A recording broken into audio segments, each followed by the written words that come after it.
Good evening. Welcome to another episode of Dad's Turn to Talk. My name is Bob, and we've got a fun one for you tonight as we are going to be talking about episode 5 of Alien Earth. We're going to be breaking some news. Well, I guess it's not really breaking news, but we're going to be talking about the news of Mortal Kombat 2 being delayed, as well as the Superman sequel reveal that happened earlier today.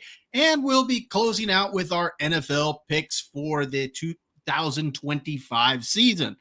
I'm joined as always with one of my co-hosts, or by one of my co-hosts, or with one of my co-hosts, with Derek. How you doing tonight, Derek? I'm enjoying this tranquil mode that we're in right now. Doesn't it feel wholesome? It does, and we'll see how long it lasts. Exactly, because someone's going to join us here in a minute, and it'll all go to hell after that. It's probably going to go there before that, but we know it'll go then. We know it'll go to hell then, so that's fine. Yeah, Josh will be joining us a little bit later tonight, so we are short a co-host, at least here at the beginning, but he should be on here momentarily. Just a quick reminder to go ahead and hit that like button, share the video, subscribe to the channel, and as always, we do timestamp our topics, so if there's something specific that you want to jump to, you can go ahead and go straight to it. But as always, we do encourage you to go ahead and watch the full show. With that being said, let's go ahead and let's get into our first topic for the night.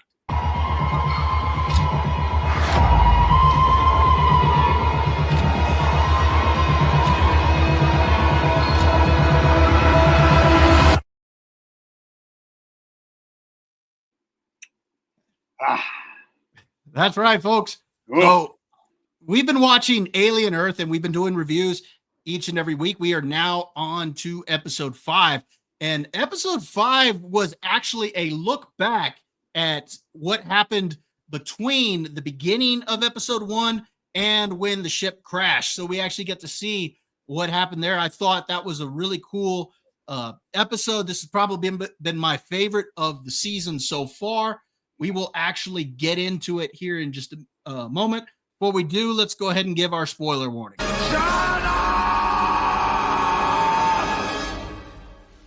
Shut up! Shut up! Shut up! Shut up! I still love that, man. I don't know why that got me. It really did. It's so good. Thank you for that. It really is. Episode 5. Yeah. There was a lot I thought to like about episode 5. Derek, why don't you go ahead and get us started here on episode 5? Oh man, this is the stuff that makes Alien great. They get into a situation where it starts off bad and gets so much worse throughout the whole thing. And it was brilliant too, because when I was watching this back, because I taped it and then I watched it today after I got done with work, and every segment the situation just goes south. Every segment of the show, from commercial break to commercial break, and that's exactly how, in my opinion, Alien is supposed to roll. It's supposed to get that out of control to a point where the only thing people can do is flee, which is what ends up happening. But it only ends up happening for one of them. Yeah. And the one person it is has no soul. He's a cyborg. So nothing is good here. Nothing at all. But it is so well done. In space, real quick, just to piggyback off of what you just said. You said that he doesn't have a soul. I would argue that he does, though, because you see him with his kid and he keeps, having tears and stuff over his kid. So I do think he does, but he is very much mission minded. That is for sure. That's the only thing that is able to break him is the thoughts of his children. That's it. Everything else, he didn't give a rat's ass who you are. No, he doesn't. No. Well, okay. He does care about the corporation he works for. That became pretty clear at the end. So good on him for that. He does have his purpose. That we know. Yeah. But man, what a fantastic episode. I was not expecting a flashback, but we probably should have, because of what happened at the beginning. You get no explanation for that. Yeah. Just to point out a little touch that I've really appreciated is those intros at the beginning that kind of set the stage for you. I think that's very, very nicely done. Oh yeah.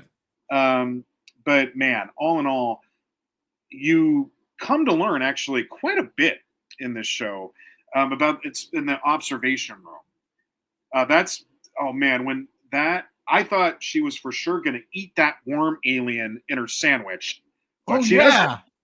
She does not. That alien gets caught, but the ticks in the bottle didn't. So once, and we also remember that the eyeball alien, we also found that out in the episode, breaks free somehow because she ends up in the cat's Yeah. eye socket. So you didn't know how that happened. We found out how that happened. All these little ties that happen throughout the whole show. The xenomorph, we find out how the xenomorph shows up. It's just really, really, really good connective tissue throughout the whole episode here as to how we get in the situation that we find ourselves in. We even had a sabotager, as it turns out, on this ship, and now a lot more things make sense as a result of that. So, because oh man, what's his name? Boy, I keep forgetting. Yeah, Boy Cavalier. Boy Cavalier has had his eyes on these specimens, shall we say, I think, for quite some time. And he wants to break that technology first before this corporation does, obviously. Just greedy, hungry, driven pigs of people that see nothing in it but fortune, which is what makes the characters great, ultimately. So, man, again, number 5. Number 5 is, you're right, Bob. It's probably better than all the first 4 episodes. And I like the first 4 episodes great, too. So this has been just a lot of fun. I'm having a blast with this show. You mentioned the eye. We learned a little bit more about the eye, not just how it got out, but the eye almost seems to care for the humans a little bit, or or maybe not that it cares for them. Maybe it sees them as its property, and it's possessive of the other aliens. Because, like, for example, when that little worm got out of the canister and starts crawling over towards the water bottle, you see the eye. Oh yeah, being like, hey, look out! Like, hey, this thing's loose. Yeah, trying to give them warning. And then when the eye went into the eye socket of the engineer, you see the captain, or the acting captain. She runs into the bridge, and she's trying to seal the door. And of course, the xenomorph gets in there and whatnot. But you see him push her out of the way, and fight the xenomorph. Hold on, real quick. I think somebody by the name of Josh is showing up. Say his name and he appears. Oh, that just made my week. He didn't come close to deserving that. I will point out that guy was a lot cooler looking. I just want to point that out. I know I look good like that. Why do I look good with the AI stuff? No, Joe Hendry looks better. Move on. Okay, you get an F. Yeah, what's up, boys? So, what's up, Josh? Since we're already here into Alien Earth, talking episode 5. Did you get a chance to see it? I did. I really enjoyed the last 30 minutes. I thought the last 30 minutes was excellent. Loved how it tied in everything. Who is the lady at the end there in the hotel or talking to the cyborg? She's the head of the Weyland-Yutani Corporation. Okay. She's actually Yutani. So they said she's like the granddaughter or whatever. So like she was the granddaughter of the one who I guess helped Morrow out and made him a cyborg, because they say in the show that he had cerebral palsy, or he had a problem with his arm or something like that. Right. And the Yutani actually replaced his arm, made him a cyborg. And so I guess he feels indebted to them, and that's why he's serving them and whatnot. But they point out that this is the granddaughter. So the part with the cyborg and his daughter, is that real? Yeah. Or was he imagining that? No, that was real. No, that was real. Okay. That's what I thought. What did you guys think of it? It's awesome. Well, I've already provided my opinion, Josh. We're here. Okay, I'll have to go back and watch it. Your Derek opinion. really liked it. He really liked it. Yeah, Okay, yeah. yeah, it definitely. To me, it took a little longer to get to that part, but the show is moving quicker for me. Like I'm more into it and kind of understanding certain aspects of it. There were some stuff that were a little slow in this, but I get that they were building up to the attack, and that was crazy. How was the black lady? Is she the one in the bear? Oh, Bob. Which just one? No, I'm still here. I'm having camera problems. Oh, is that the actress from the bear? No, I don't think so. Which Okay. the doctor? The one who Yeah, she's remember the alien was like escaped, and she's like, "Where did it go?" she's Yeah, like the doctor. Yeah. or- Yeah, one the of the doctor. I doctors. don't think. No, I don't think she's in the bear. Okay, No, I don't think know it's why the same she looked- lady. No. Okay. So yeah, I thought it was a very well done episode. I didn't see what's going to happen next week. Did you guys, Bob? I'm sure you did. What's going to happen? Yeah, I saw it already. Yeah, they go back to, of course, the Prodigy base or whatever, Right. and we're gonna see a little bit more of that with Wendy talking to the alien and stuff. So it looks kind of interesting. But what I really liked about this, and Derek kind of mentioned it, is that you see some of those gaps filled in, but we see a little bit more information about the other alien species themselves. We get a little bit more about the eyeball. We get a little bit more about those Right. little leeches or ticks or whatever the heck they are. I think God, they that even was in mentioned the that they're heart? tick.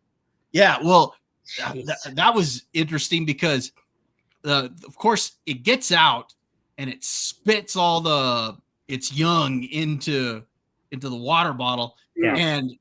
and the dude takes a drink of it and he's vomiting up blood and whatnot, and it was just gross. But then when they do the surgery on him, you can actually see them running around the heart and Right. everything. I was just like, And then when they try to take one out, it just killed everybody. Oh, it's Yeah, completely- I was like, oh, don't do that. yeah, it was like a defense mechanism, and they warned them. The captain was They like, said, don't do it. do it. They said, Yeah. don't do it. Leave him alone. And no, it looked like red jello coming out of his mouth when he threw up blood. I was like, oh God, good Yeah, Lord. What it was- one thing I really enjoyed about this episode is it felt more of a callback to the original Aliens than some of the other episodes, I thought, like visually and just certain aspects. Did you guys feel the same? Well, yeah, but I think a lot of that is because this whole episode took place on the ship. Right. And that was the one thing that we mentioned about episode 1 is that the aesthetic of the ship and the designs of the costumes and all of that are very reminiscent of the original Alien. Like True. The costume Morrow's walking around in, this looks like something that the characters in the original Alien wore. The cargo kind of outfits that the engineers wore. All of it feels very much like the original Alien, the design of the ship. When the captain and Morrow, they go in to where Mother is at and they can talk to Mother on the computer. Again, it looks very much like the original Alien. You also see how greedy the Weyland-Yutani Corporation is from there. And that's, of course, fits with what we already know about Weyland-Yutani. Like the captain's sitting there saying, well, the other captain's dead. I've taken command. And, a couple of the specimens are loose. Should we go ahead and terminate them? No, don't terminate them. At all costs, make sure that they're here. Acknowledged? Acknowledge. Yeah. Acknowledged, or the security officers taking command.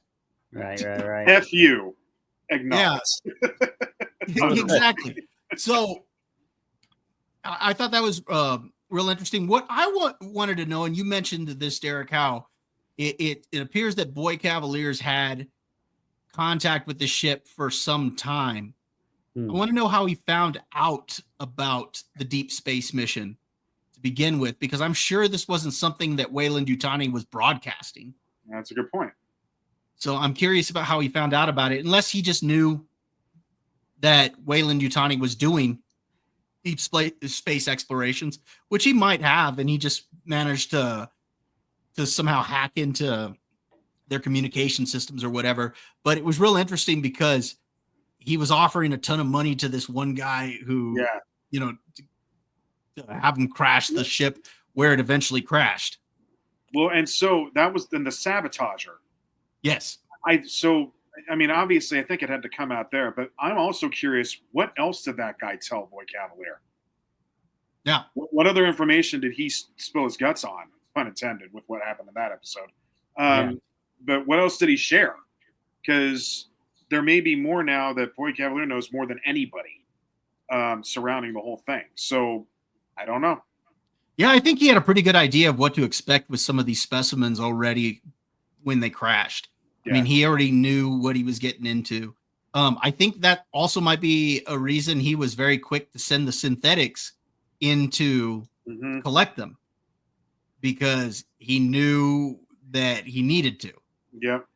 So I thought that was kind of like an interesting twist. I mean, I guess it wasn't too much of a twist. I guess it was pretty predictable, but it was still interesting the way that it unfolded. I really liked this episode. To me, this was the strongest of the bunch. One of the other things that I liked was you kind of see what life is like for them on these deep space missions, because they talk about how they were out in space for 65 years. So there was a little hanky panky going on the ship, you know, and we saw that. So yeah, there were things that they did to try to make these long voyages and trips a little bit more tolerable. So yeah, I think the more interesting part. Well, no, that was a really interesting part, but I'm now curious because it now seems like the aliens have their own dynamics with all this. It's not like Lady Eyeball was all that nice to that xenomorph. No, and there's some real tension between the species, apparently. Yes. Yeah. So that's also going to play into this, obviously, somehow too, which I'm very curious to learn about. Yeah, and the xenomorph took a beating from the alien. Like I was Eyeball didn't back down, man. No, right on that thing's face. Yeah, but you know there was no eye socket for it to cling into. So no. I don't think they would have wanted to cling in there with that acid for blood. No, that probably wouldn't have felt good. No. No one needs to be. What'd you think of the scene where the xenomorph was chasing the acting captain? Because I thought that was pretty cool. Again, very reminiscent of the original Alien films, as you're seeing her running through the ship and stuff like that. I thought that was really cool looking. I really enjoyed that. This was the throwback episode. This was the one to pay tribute, I think, to the original movies, Alien and Aliens. I thought it was exactly what we've already been talking about. It's so funny looking at the spaceship and how it looks like Space Mountain, like when you're waiting. Yeah, that's what I was thinking. Or just like I for some reason I thought like with the walls and everything, it looked a little like the Millennium Falcon a little bit, but it just had that 70s vibe to me. Okay, well, yeah, it should have that 70s vibe because the original film came out in the late 70s.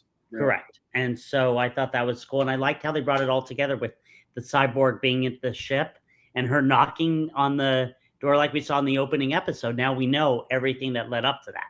Mm-hmm. The DAWS mainframe green typing. Yeah. On the spaceship. Yep. It was very good. Very good episode, I thought. Yeah. Now I'm curious as to, you know, he could have let her in. Yes. I'm curious as to why he didn't, but yeah, maybe it was because there was only one area where he could hide and she was going to die anyway. So instead of risking everything by opening it up, he just, okay. No, he just left her hanging out there.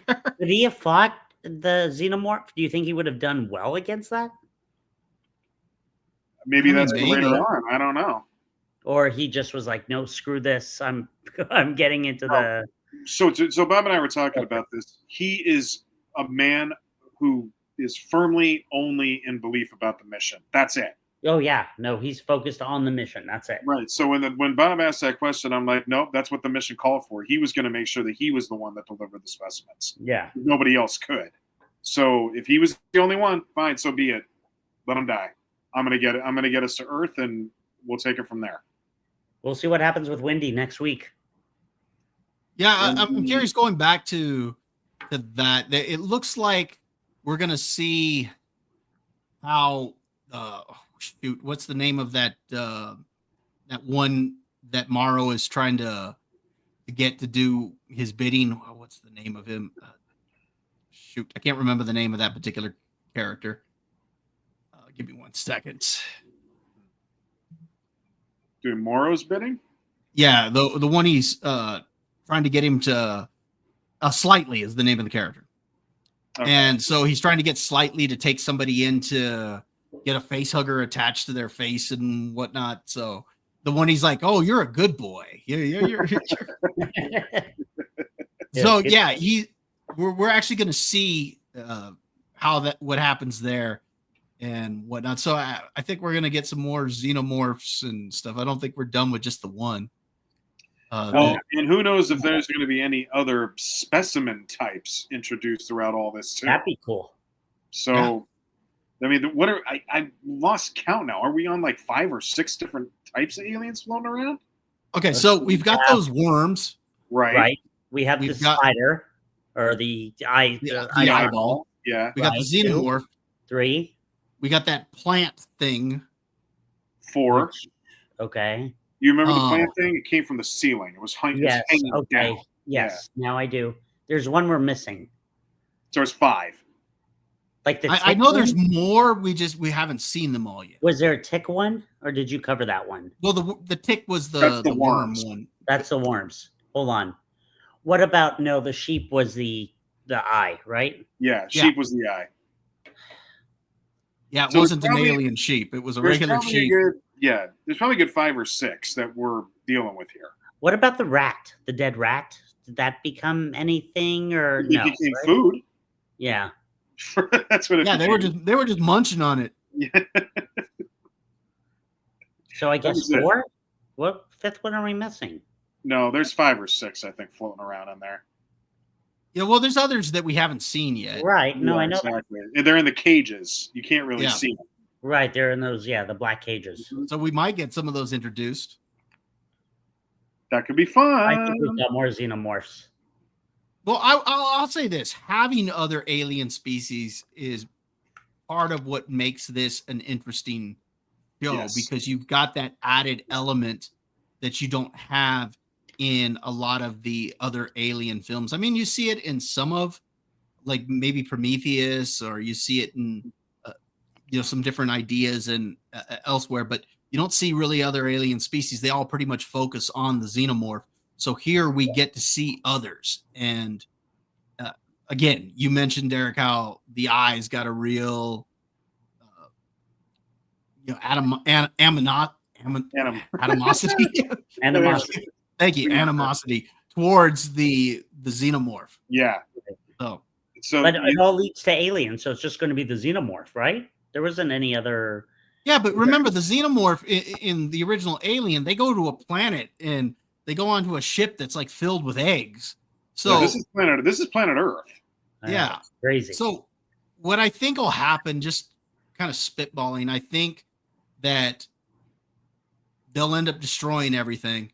And Weyland Yutani is going to be like, we're going to need to get a hold of these again. And I think it'll end with them signaling the Nostromo to go and find the eggs, because you find out in the original Alien that their ship was diverted to go pick up this specimen and investigate this crash there. So they were on a mission to deliver supplies or cargo or whatever, because they're basically, in the original, they're basically space truckers.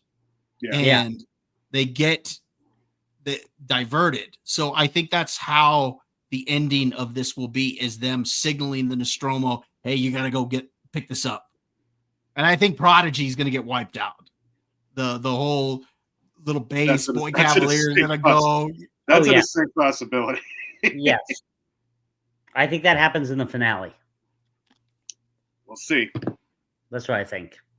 Well, you already predicted. You said that you thought Wendy was going to be the big bad. That's what I think. I don't know why. I mean, I had heard something. There's a podcast out for them, and they had. What did I just hear about it? That I don't know if they didn't confirm it at all, but I don't know. You can actually listen through the podcast through Hulu. Doesn't that seem too easy? That Wendy would be the big bad and take care. I mean, it was just something about last week's episode that the way she was able to manipulate the alien and kind of do stuff. And I don't know. Maybe I'm wrong. I think she was able to do it because it was just a little baby. I think once it grows, I don't think she's going to be able to manipulate it. Also, that could be interesting. What I think is I wouldn't doubt her sicking it on those that created her. Oh yeah. When she realizes how the doctors, maybe not the doctor, but it's definitely on Boy Cavalier when she realizes how money hungry they are and power hungry. Mm-hmm. I think she'll still end up fighting the xenomorph, but I wouldn't doubt her going, go get them first. Yeah. Finding a way to lure all that in. Who we call Peter Pan? Is that that's Boy Cavalier. That's what I thought. Yeah. He's the head of the Prodigy company. Right. And he wasn't on at all this week. Or corporation. Right? Yeah. Well, he was on. It was very brief. You found out that he was the one that brought the sabotage guy into the ship. And then I think I think he may have shown up again at the end. And that was it though. See, and the question is, I don't think he necessarily brought him onto the ship, but he somehow communicated with him. And the only reason I don't think he's the one that brought him onto the ship is because remember, their mission started 65 years earlier. Boy Cavalier wouldn't have even been born unless his father or somebody who was running the company before was communicating. But my understanding is that Boy Cavalier pretty much took the company to a whole nother level. That's why he calls it Prodigy. Right. No, you said it right. I didn't say that right. That's the right way to say it, Bob. It was the fact that he was communicating with him and bribing him and all that stuff. Yeah, I think there's some interesting stuff here. Again, you hit it right on the mark, Derek. This is very much a callback episode. It was a lot of fun to watch this and kind of feel like you were taken back to the original Alien. And overall, I thought it was the strongest episode of the whole group. Josh, you mentioned how there's a slow build through a good portion of it, which I think is perfect because like we've talked about the original Alien, it's a slow build with the original Alien. So I think that works out perfect. So overall, I was very pleased with this episode. I knew the last 30 minutes, something big was happening. Like you just knew, and it just flew by. Got progressively worse. Yeah. Good Lord. Good Lord. All When right. he put that spike through his stomach. Yes. The mustache guy. God. Mm-hmm. It's good stuff, man. All righty. Very cool. All right. Anything else about episode 5? Nope. I want 6, 7, and 8, and I want them badly. All right. Well, before we go ahead and get into our next topic, let's go ahead and do something fun here. Honey, did you put hubcaps on the lawnmower? Yeah. Why did you do that? I don't know. So, Love that show. leave it up to the men who come up with either a very good idea or a dumb idea and make something either better or worse. So tonight we're going to take a look at competitive tag. And is this actually better or worse? We all know what tag is. I had to look this up just to make sure that a guy invented competitive tag because there's no way a lady came up with this. And sure enough, competitive tag was invented by brothers Christian and Damian DeVoe, who founded the organization World Chase Tag in 2011, 2012. So they basically transformed the childhood game into a competitive sport by adding obstacles and a timing system, turning their garden game into a globally recognized sport. So let's go ahead and let's take a look at some competitive tag here and see what we think, if this is actually something that's kind of cool or not. So, all right, you guys see it? Yep.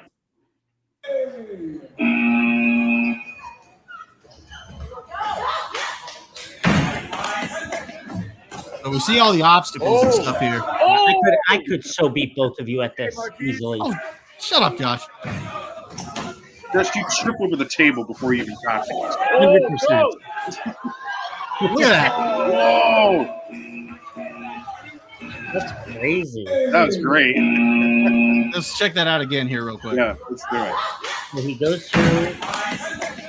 Okay, let's see. All I can say is if I try this now, I'd definitely hurt my back doing this. Oh, I'd screw up at least 8 different body parts. You kidding me?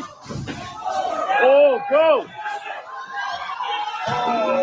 That's crazy. All right. He didn't get him at the end, though, did he? No, he didn't get it. No. Oh. You only have an allotted amount of time. So, competitive tag. Is this something that is an improvement from the actual game that, as Tim Allen would say, has more power? So, Yes. What do you think, Derek? You think this is cool? Yes, absolutely. This is cool. Listen. Anytime you can take something as simple as tag and turn it into a world organization, Yeah. where you're doing cool stuff like that, that's fun.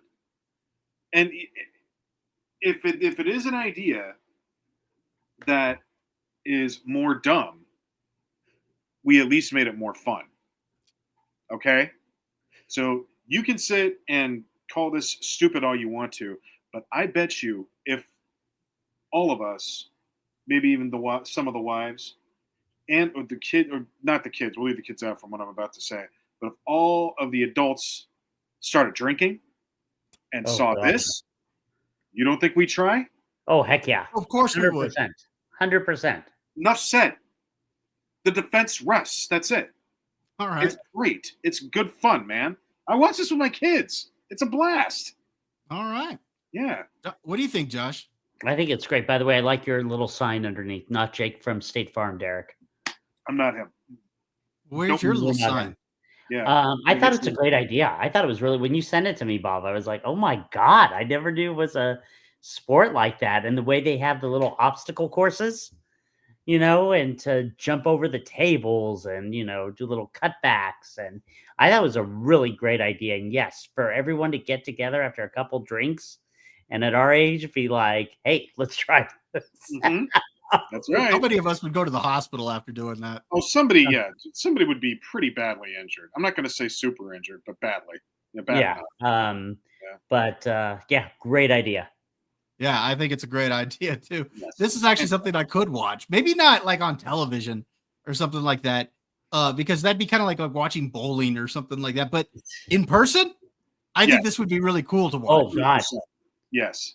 people go crazy, like cheering. I would- And Yeah. I would absolutely take my kids to something like this for sure. yeah. I know they would have fun. 100%.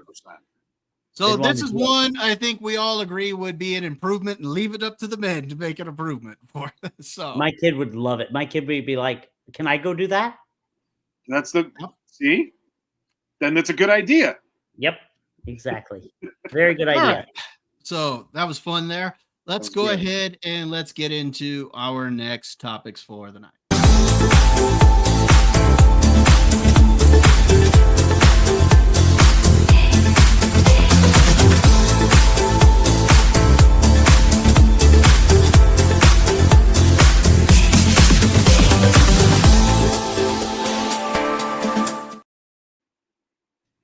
Makes me feel like we have our own yacht. That's great. I love it. I love that segment. Oh, so good, that intro. I know that's great. That's a great tune Music. right there. The So, music's yeah. awesome. so there a couple of stories since we were last on that have come out. First that we're going to talk about is that Mortal Kombat 2 has actually been delayed, and the other one involves the Superman sequel, which they talked about earlier today. Superman's bad.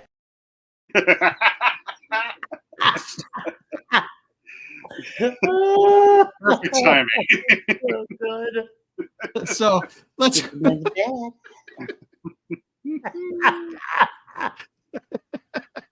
Oh, let's go ahead and get into this. We'll get into the first one here. We're going to talk about Mortal Kombat 2, and we're going to look at this article over Oh, on God. Deadline. And as you can see from the headline here, it says Mortal Kombat 2 will now rumble next summer. Go ahead and scroll down here. Exclusive. Warner Brothers and New Line's Mortal Kombat 2 will now fight toward the start of next summer on May 15th, 2026, instead of October 24th this year. It says, what the? Why is the highly anticipated sequel moving to next year after notching record views for a Red Band trailer? 107 million global views. That's a lot for a Red Band trailer. Heck yeah. So it does say that the Simon McQuoid directed sequel is bound to deliver tons more in mid-May than staying in the crowded late October frame where 20th Century Studios' Jeremy Allen White Bruce Springsteen movie, Springsteen Deliver Me From Nowhere, and the next Colleen Hoover featured take, Paramount's Regretting You, exists. Also, Halloween is the next weekend, and well, that's not a so vibrant time at the box office. See, I don't really think that Springsteen's Deliver Me From Nowhere is going to be this huge blockbuster hit, and I don't think that Paramount's Regretting You is also going to be a huge hit. Now, I could understand Halloween playing a role into this, but not particularly those two. What say you guys? Whoever. Oh, Derek, go ahead. All right, well, first, Josh, we'd like to thank you for joining us because of your need to make us wait originally for this. So thanks. Well, first of all, Derek, we all know you probably called them to have this movie delayed just to spite me. Well, probably, yeah. But what difference does that have to do with our opinions on this? You know what? I'll go. I'll go since you want to waste time. You bunch of losers! No, not till next week. Not until next week. God. What happens then? This is okay.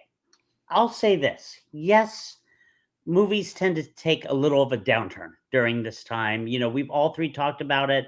You know, you have the football season. You tend not to go out as much. You know, you want to see, you know, there's games almost every day. And so I get that part.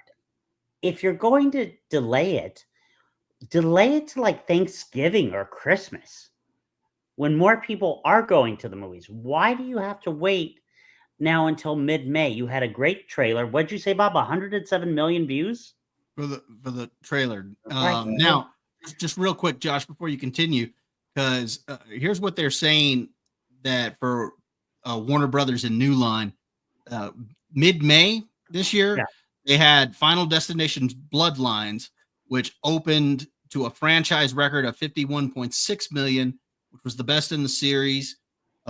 They also say to date, the 3 Mortal Kombat movies from New Line have minted around 257.8 million around the globe. So I guess they're hoping that it has something similar to Final Destination Bloodlines if they release it around mid-May as opposed to releasing in October. But like I said, I don't really think the excuse of the Bruce Springsteen movie and whatever the heck that other movie is actually make a difference in October. I mean, I can understand Halloween, but not those. No, I think it doesn't make sense. I'm pretty sure the movie's probably finished, right? Yeah, well, it's done because remember, this was supposed to come out here in a little over a month, about a month and a half. So, yeah, this is already done. This was either maybe they wanted to promote it a little bit more, or but it's gotten great promotion, Bobo. It's like going to be awesome. We were all going to go see it. Yeah. Like, seriously, I was going to go see it. Derek was going to go see it. You were going to go see it. Like, that was a must-see movie. Yeah, I like I said, I don't think that the excuse they're giving makes sense to me. It's maybe they were looking at more at box office projections and just said, you know what, let's just go ahead and move it and try to get more for a summer release. Then why not do that to begin with?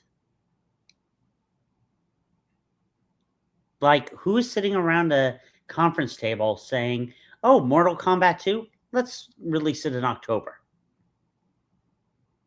Well, obviously somebody did because that's when we're going to release it. It's ridiculous. It doesn't make sense why you would wait. Now you're waiting until May. I think in a way it kind of kills the hype a little bit because we were all excited for it.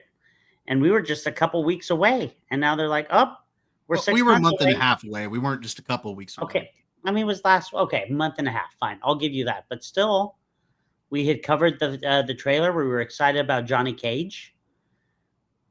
I mean, I don't understand these companies that want to we're going to promote it and say it's coming out in October, and literally a month and a half before its premiere, we're delaying it.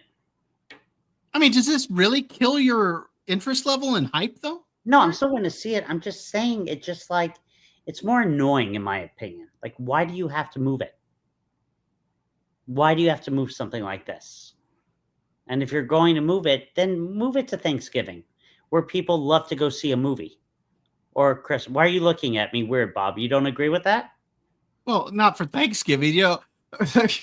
I mean, you're What? sitting around Thanksgiving with the family and all the kiddos and everything. No, like the Wednesday before Can we Thanksgiving. go see a movie? You know Get what? over We're going to here. go see Mortal Kombat. Get over here. Hey, Wednesday before Thanksgiving, Home Alone 2 came out the Wednesday before Thanksgiving. Okay, Home Alone 2 is not Mortal Kombat 2. Yeah, but we're talking a rated R film. Yeah. That's going to easily You know have what? people's heads being chopped off. Get over here. All right, Derek, you go. Is it You my sure turn? got quiet there all of a sudden. All right.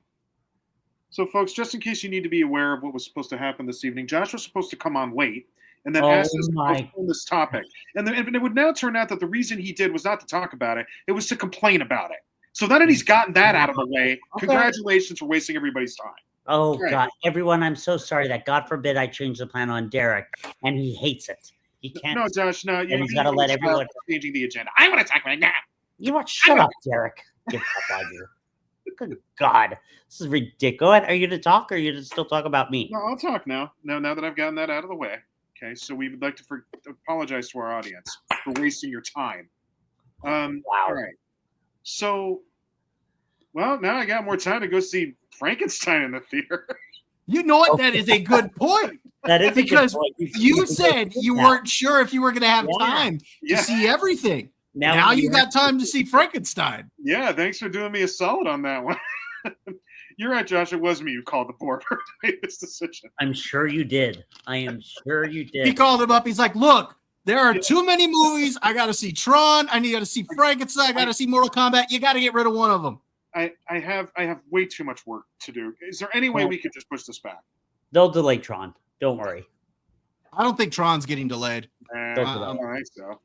because Tron is not a movie that's going to be a summer blockbuster or anything like that. I think Tron is a very niche audience. Tron is meant And- for October. That's what that's meant. I think October's good for Tron.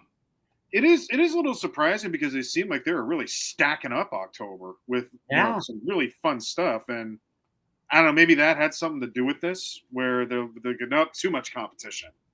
But then you think to yourself, well, you're going in May, so what does that look Star like? Wars. Well, that's not competition. Josh keeps saying it's going up against Star Wars. Star Wars comes out like 2 weeks after this. Oh, well, then that's not no. That's By then, everybody who wanted to see Mortal Kombat will have already seen they'll it. have already seen it. Yes. Yes. So yeah, I don't know. I don't know why the decision was made. I think October is still loaded. I was really appreciating the fact that October was getting loaded, but now I can't tell you as to why you would make it a decision like that, other than the fact that they thought they were going to take a big hit, maybe get creamed by another film coming out. Was this up against anything else that the weekend? No, that's the thing. This wasn't really up against anything. Now it really doesn't make any sense. Yeah, I don't think it makes sense the reason they're giving. Yeah. The only thing I can think of is that maybe they did some testing on it as to what their projections were going to look like. And maybe they just saw more profitability by releasing it over the summer. Let me get to this other point here in the article real quick.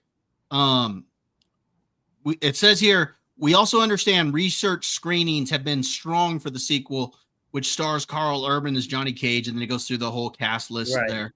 So apparently it's screening pretty well. So And maybe here's what it's going up against. okay. It's going up against MGM Studios' Is God Is, which I have no idea what that's going to be, and an untitled Neon theatrical release.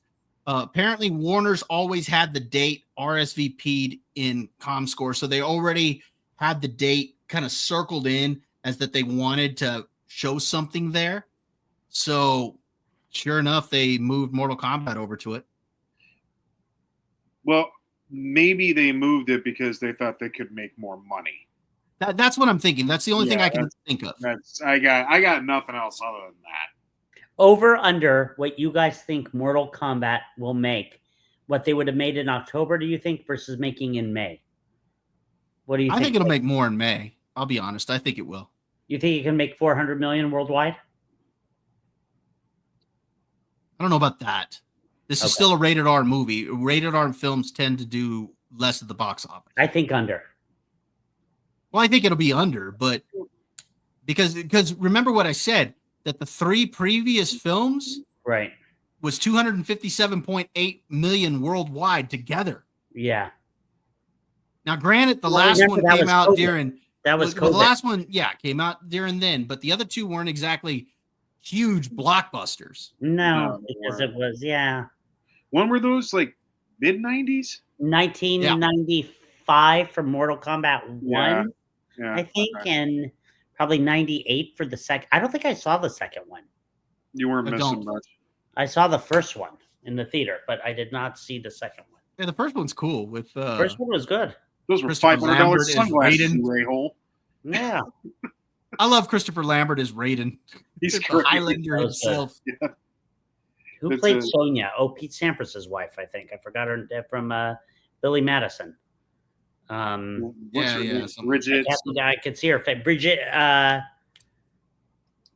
They know who we mean. Yeah. Yeah. So, okay. They So were yeah. great. So we'll Yeah, see. Christopher Lambert as Raiden was fantastic. I wish he had come back for the second one that was back then too. Yeah, well, you know who they casted to play Raiden in the second one? Wasn't it the It's guy who Harry. plays Dexter's dad? Yeah, Yeah. it's Harry. Yeah, who I really? love. But Christopher Lambert was better. He's the Highlander. I mean, come on. Exactly. He's great. That's Raiden. Like, And I love Josh. He's sitting there going, yeah, like he knows who the Highlander is. Oh no, I remember that show. Did you watch Not the any of it? show. We're talking the movie. Oh, the movie. No, I didn't see it. I know you didn't. Or I saw it with Bob. I saw it You with never Bob. saw it with me. Yeah, we saw it. No, we didn't. Well, Don't you I mean, remember I you had a wish hot it- dog? No, Josh. Liar! Liar! So, all right. Well, so Mortal Kombat 2 is delayed. Yeah, Now it's that not like leads us into our next bit of news, which has to do about the Superman sequel. And we all know how Derek and I felt about that. Superman's bad. Mhm, sure was. I was Derek being will- nice about it, Richard. I guarantee you, Derek will not see this one Really, what gave it away? because you just give up on things. If you don't like it the first time, hence Fantastic Four, you won't go see it. I am a grown ass man. I make up my mind fast. All right, that's it.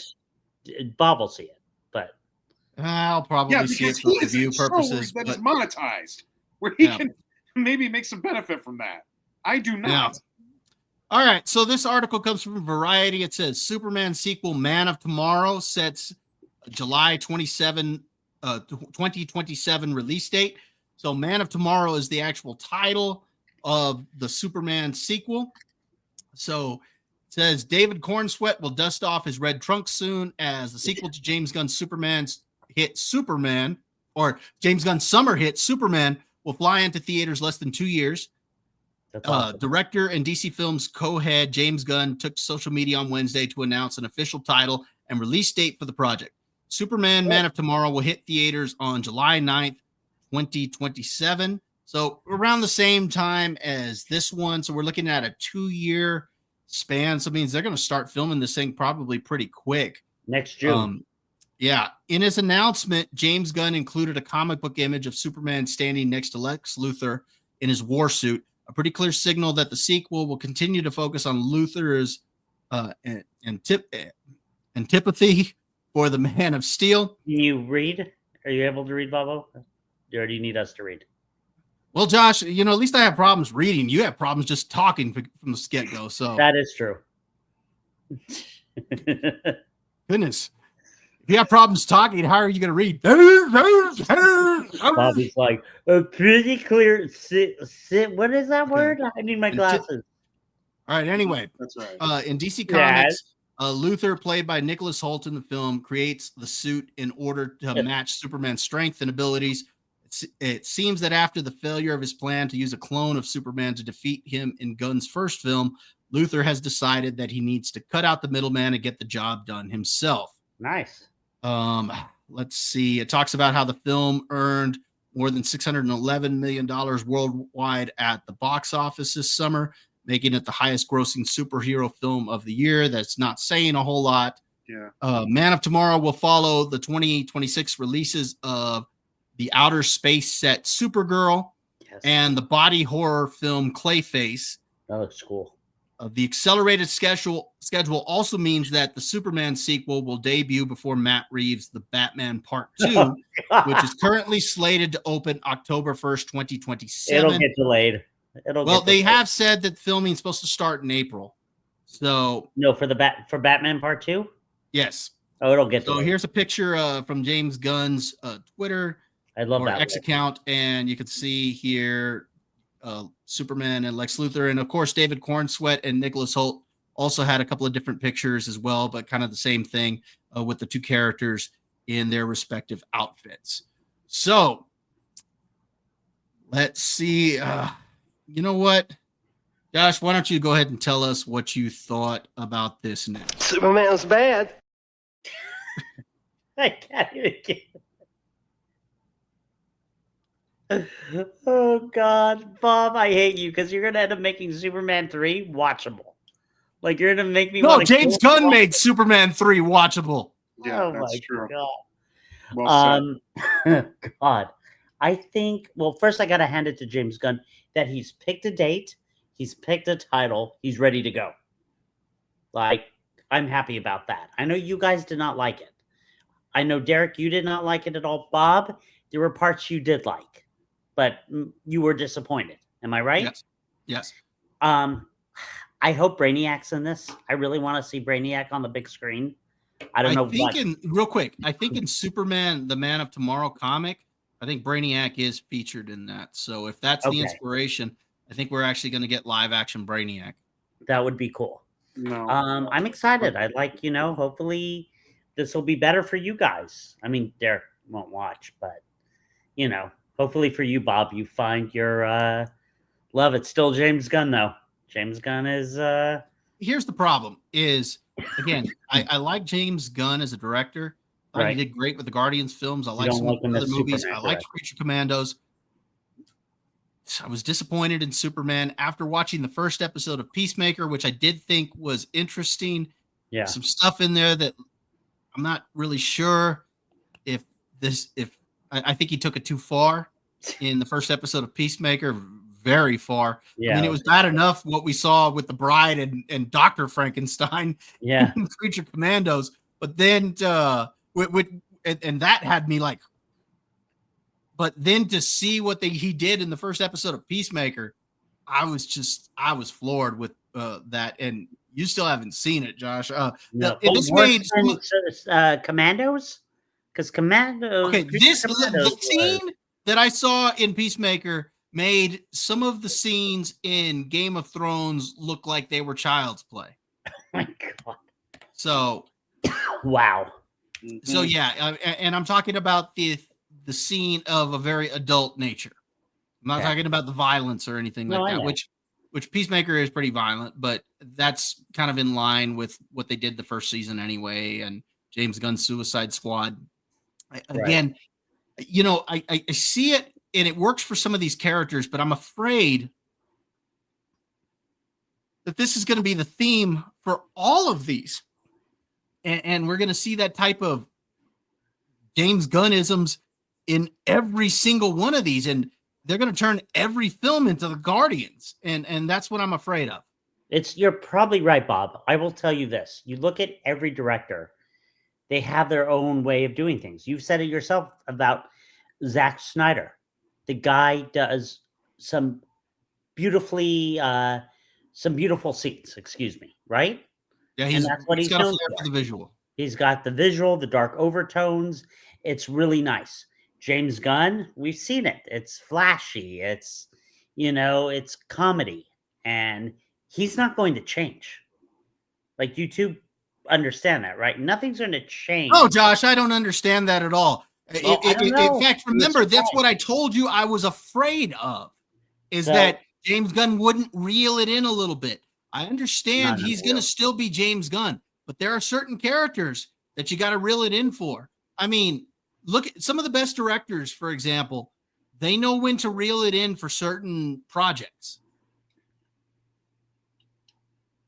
Yeah, I mean, okay, so let me play devil's advocate here. Do you think the same of like when Tim Burton did Batman? That was very different. Yeah, but it was very Tim Burton. Yes, but it worked for the first film. That's the thing, is it actually worked.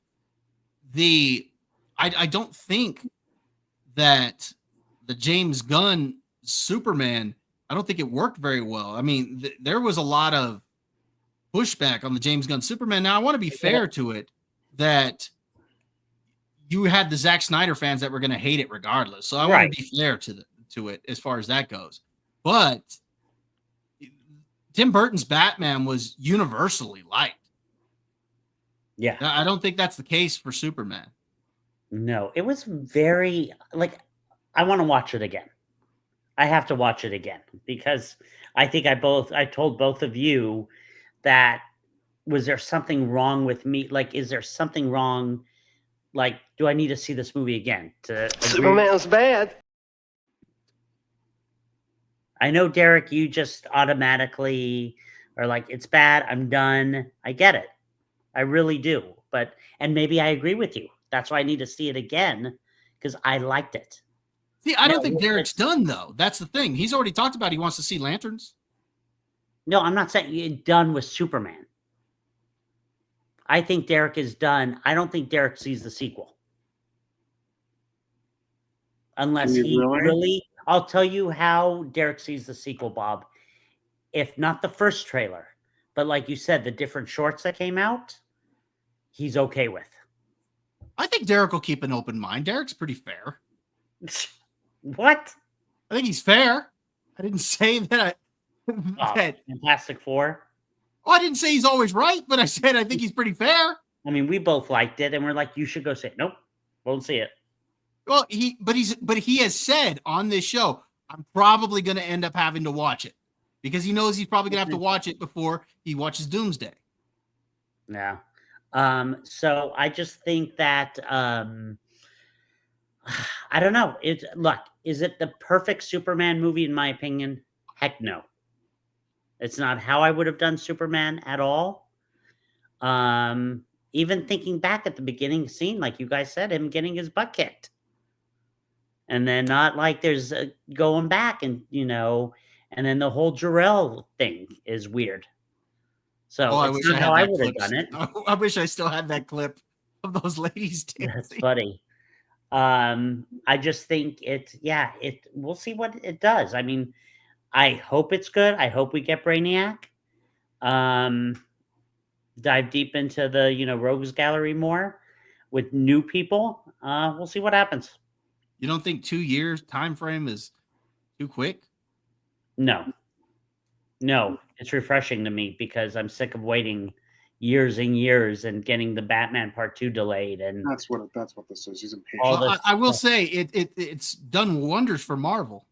Putting them out so fast. So, well, we all know. Yeah, I don't know. Maybe this has already been written. It's obviously been written.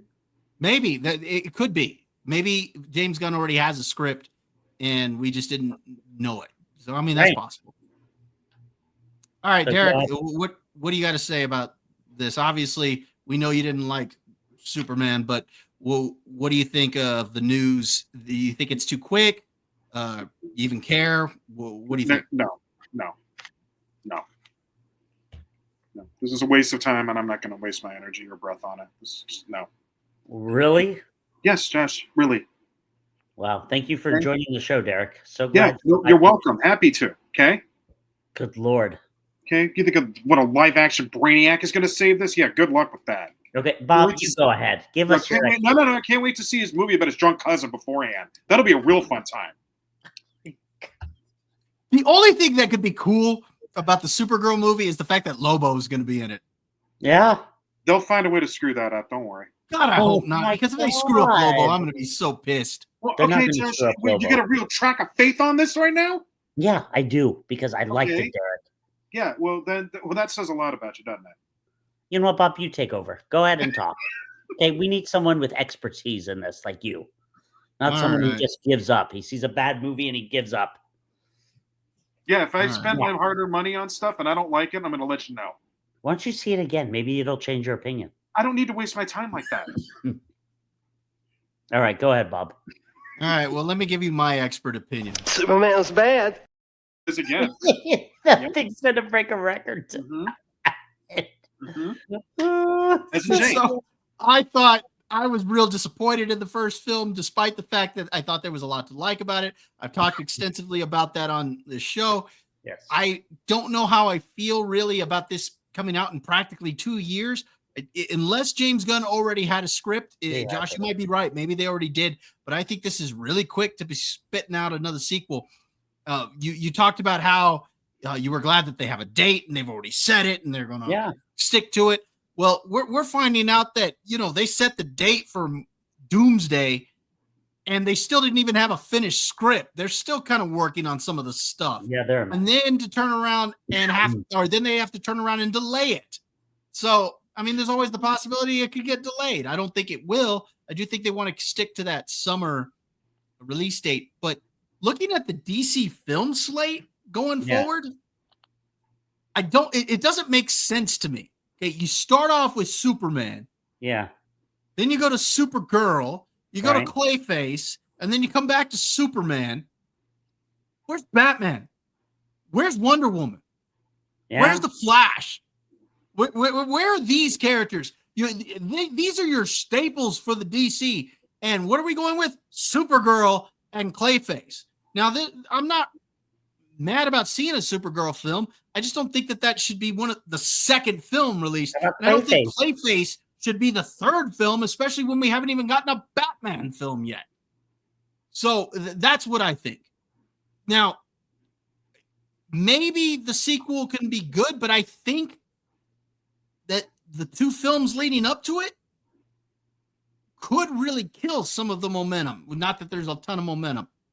I'm curious to see how Peacemaker will finish. I will watch it, but Did Derek see it? I'm not rushing out to see it, No, you didn't. but I see will watch it. The one I'm really looking forward to is Lanterns.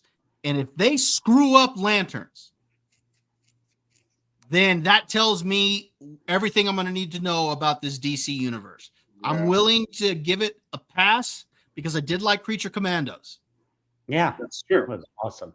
And I guess technically Suicide Squad is and Peacemaker season 1 were part of it. And you see, those all have a similar feel to it. It's almost like James Gunn would have been better had he done a whole universe that was like DC Dark, like all the dark that's a good characters idea, and like the Dark Justice League and or Justice League Dark or whatever they call it. I think some of that, Swamp Thing, some of these other characters, I think that would have been more interesting if he had focused on that instead of the brighter characters, because I don't think it really fits him. I think that's why he worked well with Guardians and some of these other lesser known characters and abstract characters, or so. Yeah, I that's what I think. I think this is a little bit too soon. Now, obviously, it is big news for DC. We'll see how DC does going forward because they seem happy with the result that they got. I don't think it was that great of a result unless, again, their motivation or what they were hoping for was just to get people talking about DC again. because DC was in bad shape, unfortunately. After Snyder left, or they fired him, we don't really know which, DC was just kind of a mess after that. Say what we want about Snyder, but about his films, but he at least had a vision as to where he wanted to take it. We could disagree about the vision, but at least it all fit with what he wanted to do. After he left, it was all just kind of thrown out there, and they were just kind of throwing stuff against the wall to see what stuck. So it was in a real bad place. So Superman, maybe that got people talking again about DC and somewhat excited, but I do think superhero movies are kind of on the downward trend now. And I think they need to take a break, just personally. I'm like, my interest level in this sequel is not even close to what my interest level was in the first one. Yeah. And so, I mean, take that for what it's worth, but we'll see what happens when it comes out. I think Derek said something a while ago about all these movies, superhero movies, that is very interesting about going away. Right, Derek? You said, and it would be very interesting because I've always, in our friendship, appreciated like how you've come out with like movies, like what you would do and stuff. And I know you guys bust me on this week in and week out, but it's like, say they were to go away, right, for a couple years. He knows where I'm going. Bob knows exactly. Here comes the origin story. Yes. Well, wouldn't you want to start over and rebuild from the ground up? Like, here, well, what they did with Superman was fine. We didn't need to see his origin all over again. No, but look how bad you. Maybe if he had, but it wasn't the origin that was the problem. No, it was the fact that they turned his parents into complete jackasses. They gave him a humor that doesn't fit his character, and the story sucked. I'm talking about nothing to do with the origin. I'm talking about the beginning of the movie. Do you both really want to see a Superman getting beat up right at the beginning? No. But you could have just started the movie in a different spot. You didn't have to start it there. No. That had nothing to do with the origin. I didn't need to see the little Kal-El flying in the rocket ship all over again. You don't need to insult my intelligence. Almost everybody knows Superman's origin. So start it in his prime then.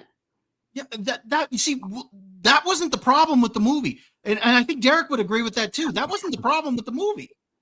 There were several problems with the movie. But hold on, Derek. What would you, because I paid you a compliment. What would you do if taking a couple years off? Are you about starting Superman in his prime? Are you about a Superman origin? Or are you, what's your take on putting it in there when it's a couple years off and trying to build everything this back up? What would you do? I would start it with Clark Kent as a teenager learning about his powers. So an origin. No, it starts off with him learning about his powers. We all know what his origin is. So you don't have to start right and Krypton. So Smallville. So small. I mean, Smallville. You would start at Smallville. In a brief phase for it, yes. And then I would move on very fast from it. You basically do that to set the stage about how he's an orphan, first and foremost. And even though he has Mama and Papa Kent, he still is alone in many, many ways, and realizes that these powers are both a gift and a curse, because he's going to probably stay alone. So you have to tell the story of how his life is pretty lonely first, but he has to be better. And that's how you begin to move forward. So then you move forward into how he becomes the hero after that. And what about Batman then? Would you do the same thing with Batman, or would you go right into his prime? No, prime. Because the way that you tell Batman is basically the way they've been doing it. Well, I mean, I don't know if they've been doing it the whole time, but Tim Burton flashed back to it. It's better when that terror is flashed back, because then you can see how Bruce Wayne is tormented by it in his present form. That's how you have to tell that story. Okay. I think the way Zack Snyder did it in BVS, I think that was the perfect way to tell Batman's origin all over again. Yeah. Okay. You just do it in the opening credits, and there you go. Boom, you're done. It's not a bad way of doing it too. Is just to do it, get it out of the way, and then you move forward. Because everybody knows that origin story too. That's not news. Yeah, there's nothing new about that. I don't need to see it all over again. No. Just show it real quick as a reminder, just for everybody, and boom, you move on. Let's see him in his prime. Let's see him with all of his gadgets. Let's see him with a proper Batmobile. Let's see him with a proper Batcave, with a Robin, with a proper Rogues Gallery. Let's see all of that. I will back you up on this, Bob, about James Gunn. Something like Justice League Dark, or I think that's a really good idea. The Dark, to do something like that, because I really think that fits his personality. James I Gunn think- can't do traditional superhero movies. No. He does the movies for the ones off the beaten path. Yeah, That's what he's good Guardians. Yes, that's And, what I mean, Creature Commandos was great.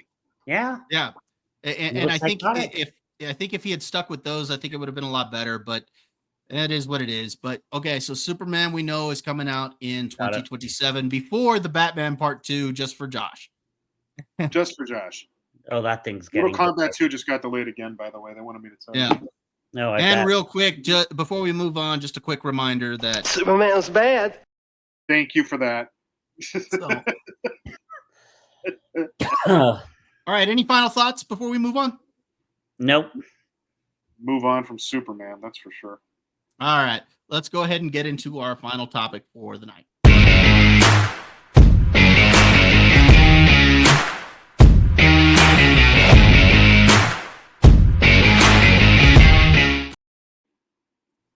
All right, our favorite time of the year is here, and we are going to be making our picks and predictions for tonight. Before we get into the picks, let's just go ahead and talk about some of the big news that happened over the last few days. Obviously, there were a lot of offseason moves, big news out of the draft, all sorts of things, but I don't think I think the biggest one involved the most recent trade with Micah Parsons getting traded to from Dallas to the Green Bay Packers in exchange for 2 first-round picks and a defensive tackle from Green Bay. Do you remember who it was? I don't remember who it was. It was traded for. Kevin, hold on. Any Pickens? No. No. Wait, yes, it was. Hold on. What's his who name? did you say? Pickens, right? Isn't that his name? No. He is on Dallas, but that was last year. No. Is it Kevin? Oh God, I can't think of his name right now. The Packers. Let's see. Kenny Clark. Kenny That Clark. was it. Thank you. But they did. Okay. So here's the thing. They got a defensive tackle who is a Pro Bowler. Yes. Out of it, the Cowboys did. They also got 2 first-round picks out of it. Right. And the Packers are getting Micah Parsons, who we all know is a Pro Bowler, but it's now turning out that he's got some injury issues. He may need some epidurals. So maybe the Cowboys knew what they were doing. I mean, so let's go ahead and let's just get into this real quick, and then we'll get into our picks and predictions. Derek, what did you think of this trade? It made Dallas look like a lot of jackasses, and I'm always for that. I mean, I do have to say this. That was really a piss poor way to treat a really big star that you guys had, Jerry. Right? It just was. That was just utterly bad behavior. Jerry did all that just so he could flex. And that's how I walked away with it. Now, maybe you're right, Bob. Maybe he did know something about Micah Parsons that we don't. But you still don't treat people like that. Especially with stars that have kind of made your brand even as big as it is right now. Which, let's face it, Jerry's all about a brand. So when that happened, I'm just glad that they look like the pricks that they are. And and you know what? Just because Micah may not be the player that we think he may be at this point, it doesn't mean now this is going to be good at all. They are in the deepest of doo-doo, I think, because of making moves like this. So, best of luck, Jerry. Not really, but I don't know about Mike and Green Bay. I'm going to get to my thoughts about Green Bay in a moment because Green Bay may not even need a star like Micah Parsons to be solid this year. They may be able to get away without that. So, at worst, maybe it was not the right amount of. Maybe it was just a bad investment. That's what I'm thinking it might be. So, other than that, I mean, it was blockbuster. Man, that was big news. That was a big story walking into this close to the season. So it was fun to, hear everybody talking about it. But seemed at the end of the day like it was just kind of all right. Well, more fun to make. It's more fun to torment Dallas as always. So that was the big thing I walked away from. All right. Josh, what did you think? I agree with Derek. I think this was a stupid trade. And this is a Jerry Jones team where it's all about Jerry Jones. Flexing. Flexing. Jerry Yeah. flexes. And basically, Micah Parsons said, pay me.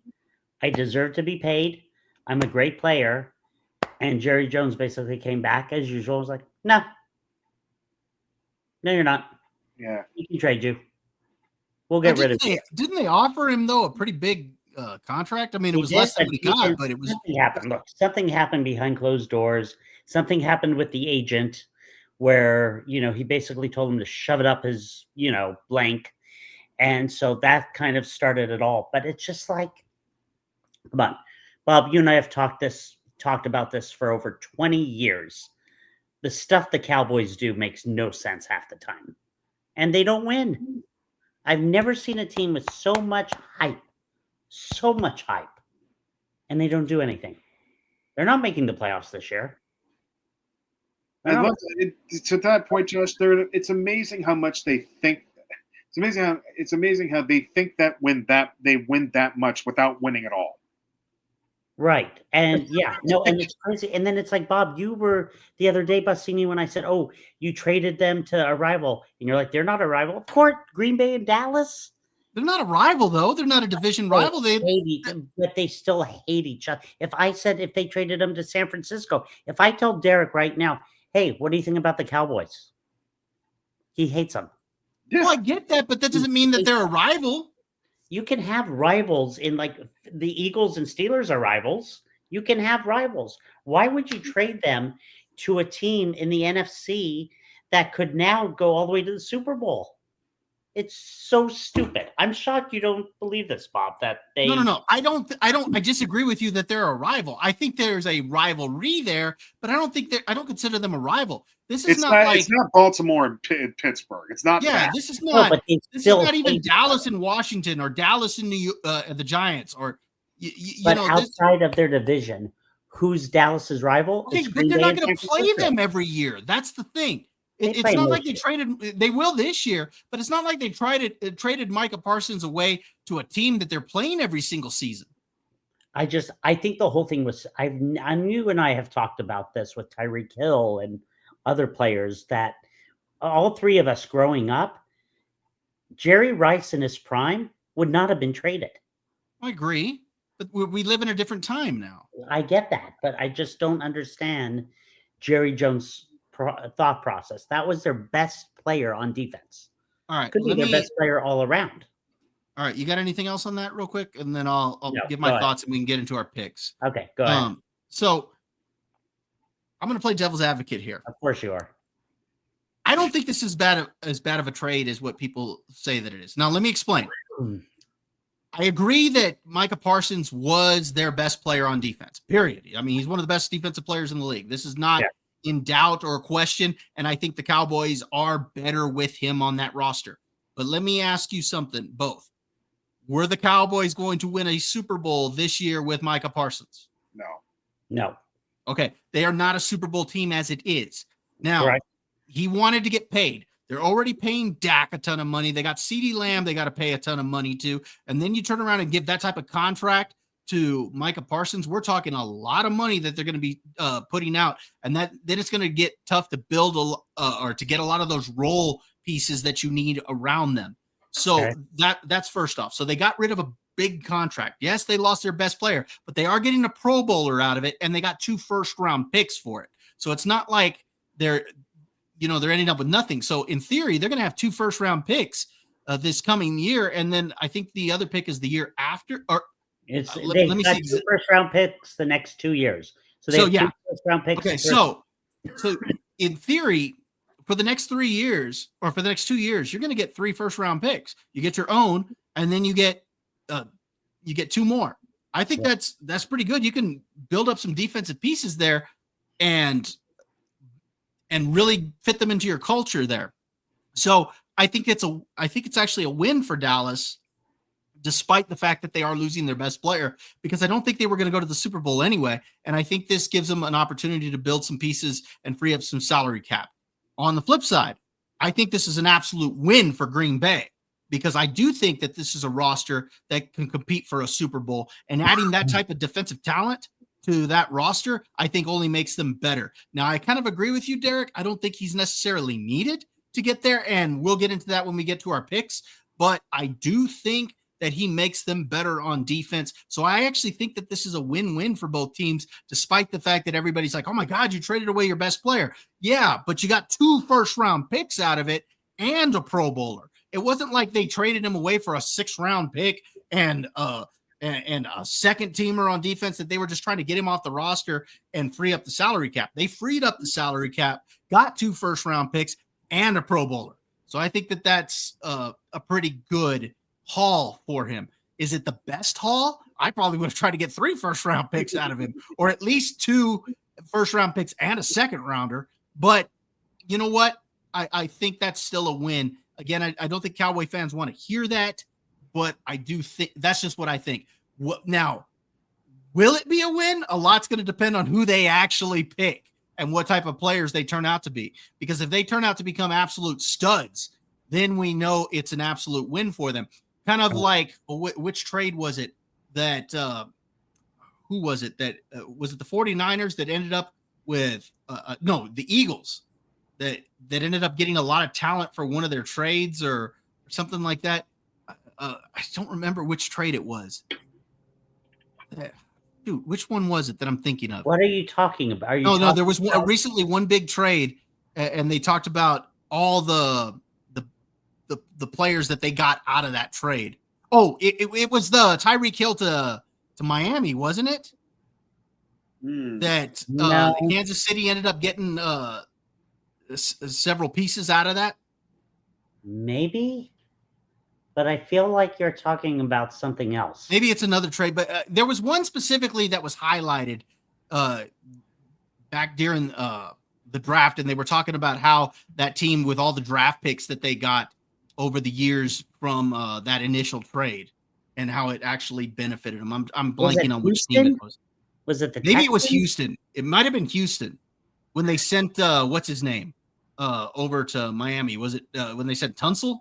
Yeah, Laramie Tunsil, and then they ended up with all the pieces that they did out of it because of that trade. It might have been that one. It's either them or the Eagles. So it was one of the two. Yeah. So I'm blanking on it. But anyway, so how the trade turns out is going to be dependent on who they actually pick and how good Clark fits in with their system. If he fits in well and they get some good first-round picks out of it, then I think it's very beneficial. That remains to be seen, but just on the surface, that's what I think. Do you think Cowboys fans would agree with you? No, I don't think Cowboy fans would agree, because I think Cowboy fans look at it the way all Cowboy fans look at everything. We're going to win the Super Bowl after they beat, the worst team in the league. That's the way that they are. They overreact to everything. And, or when they look at, a quarterback, for years, Romo sucks. Yeah, the guy had no offensive line. He was actually a pretty good player. He had no offensive line. Correct. Cowboy fans were overreacting to that and not looking objectively at it. You got to look at it objectively. And objectively, you got a Pro Bowler out of it and 2 first-round picks plus on top of the one you already have. So that's 3 in 2 years that you can get. And if you get some good players out of that and Clark fits in with your system, then it's a good deal. It's just going to be how they play it out. If Jerry Jones decides to be Jerry Jones, then they're screwed. But if he decides, but you never know. We'll see. That's just what I think. They have so many issues. They have issues with the receivers. Yeah. So, well, they helped shore some of that up this year by bringing Pickens over. Okay. I think that's really going to take a lot of the pressure off of CeeDee Lamb, because CeeDee Lamb's still going to draw that double coverage. But then with Pickens with that speed, if he starts catching these deep bombs, they're going to have to start going to some one-on-one coverage because they're getting burned. Guy can fly. Who do they have at tight end? Ferguson, right? Yeah, and I think he's a good player. You've been on top of it. You like Ferguson. Yeah, I think You've he's been a a good fan player. of his. All right. So anyway, that's what I think. So, all right, let's go ahead and let's get to our picks. But before we do have a quick disclaimer. Warning: the following NFL picks and predictions are not made by experts. In fact, they are made by complete morons. If you want expert picks, then check out a reputable sports site or show. However, if you want to laugh and have a good time, then continue watching at your own risk. So we just needed to get that out there because I don't want anybody thinking that we're a bunch of experts here. You know, somebody might be confused and think that we actually know what we're talking about here. So bad idea. Yeah, so we needed to get that out there. So let's go ahead and start with the picks. The way that we'll do this is let's go around, let's give our division winners, and then we'll each go around and give our we'll give our wild cards, and then we'll give our conference championship game, and we'll close down with the Super Bowl. So let's start with the AFC. We'll start with you, Josh. Give us your AFC division champs. And then you know what? After you give us the division champs, go ahead and give us your 3 wild cards. And then we'll get to championship games in a moment. All right. So let's start out with, the AFC East. I hate to say this. I think it's going to be Buffalo. I think with Josh Allen and, you hate saying it? I love saying it. I know you do. I hate saying it. And my Dolphins, I just don't know what's going to happen this year. They have no defense. They really their offense has gone down every year. I think McDaniels is on the hot seat. So, yeah, that's what I think there. We'll see. AFC North, I'm going to say Baltimore. I think with Lamar Jackson and, Derrick Henry, it's just until I think they're going to win the North. AFC West, God.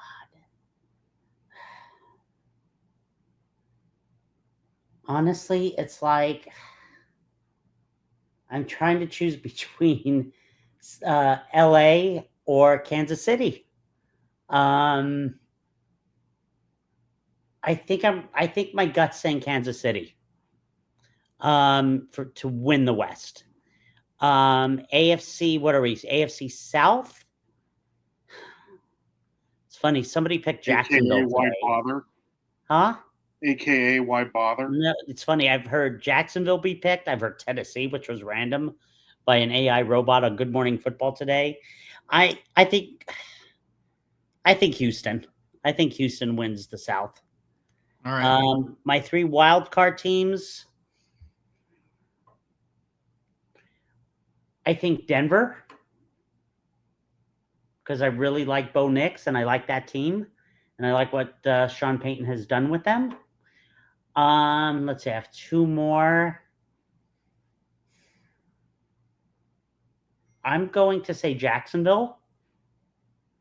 I think Jacksonville with new coaches tend to do well for some reason. I don't know why. And then my 3rd pick, this is tough.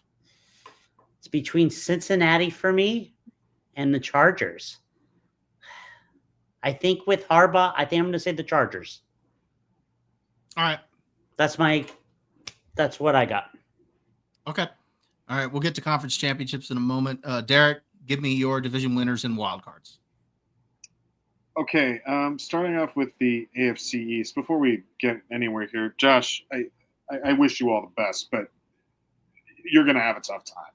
I know we are. Okay. Do you think I didn't even? No. I don't think you realize just how tough it's going to be. Oh, I know how tough it is. Well, you know what? After everything that happened last season, I hope they only win 2 games. 2-15. They don't have any identity right now. They don't. But don't worry, the Jets will do worse if that makes you feel any better, because they don't have any structure at all. So at least you got something. Does that help? No, because I'm thinking of your Niners. I'm curious what you're doing with them. So We're not on the NFC, Josh. We're We're I quiet. know we are not, Bob. I know my football. Okay. Jesus. Good Apparently God. not well enough. You know what? You started with the Dolphins. Jerk. We Actually, actually you started started the with the AFC Dolphins. East. Okay, go ahead. So who's your winner? Okay, so my statue of Josh Allen is over there. So I he'll hate you. He'll be F. winning. Yeah. 55 points last year. God, I forgot it. All right. So yeah, the cake answer here is obviously Buffalo. So that's what it'll be. The North. I got to tell you, just before we get there, Aaron Rodgers will do nothing for Pittsburgh. I just need to get that out of the way right now. Nothing. He will do nothing for that team. Pittsburgh can't run the ball, so I don't see how he helps that situation in Who any is way. their running back right now? Who cares? It's not going to matter. They can't run. They can't run the ball. They haven't done it in practice camp. I know that preseason is a different thing, but even no one could do it. Bob, do you know who it is? Oh shoot! I know that Najee Harris was traded away, right? Yeah, Or no, he's gone. Yeah, you can find him. He's it's number 82. His name's Why Bother. So right. That's who I thought it was, Jalen Warren. And then we all know that Cleveland is trying to get a number 1 pick. And by the way, just on a side note, Shedeur Sanders will start. You watch. Wow, really? He will. Mm-hmm. He will start. But we got to go with the obvious answer here too, and that's Baltimore. AFC is actually in some ways a lot easier than the NFC. But this is one of the reasons why. I don't have a problem these days saying that Baltimore may be the most well-run operation of football. I agree. The most. That's besides the Eagles. I can't think of a more well-rounded, comprehensive team. I don't know how you guys feel about that, but I think it's hard to. It'd be hard to find one. Right. So I'm going to say Baltimore for the North. The South, again, why bother? Indianapolis, no. It's just no. Tennessee, look, they're going to be fun to watch. I like Cam Ward. I do. I think they have a quarterback and a coach for the future.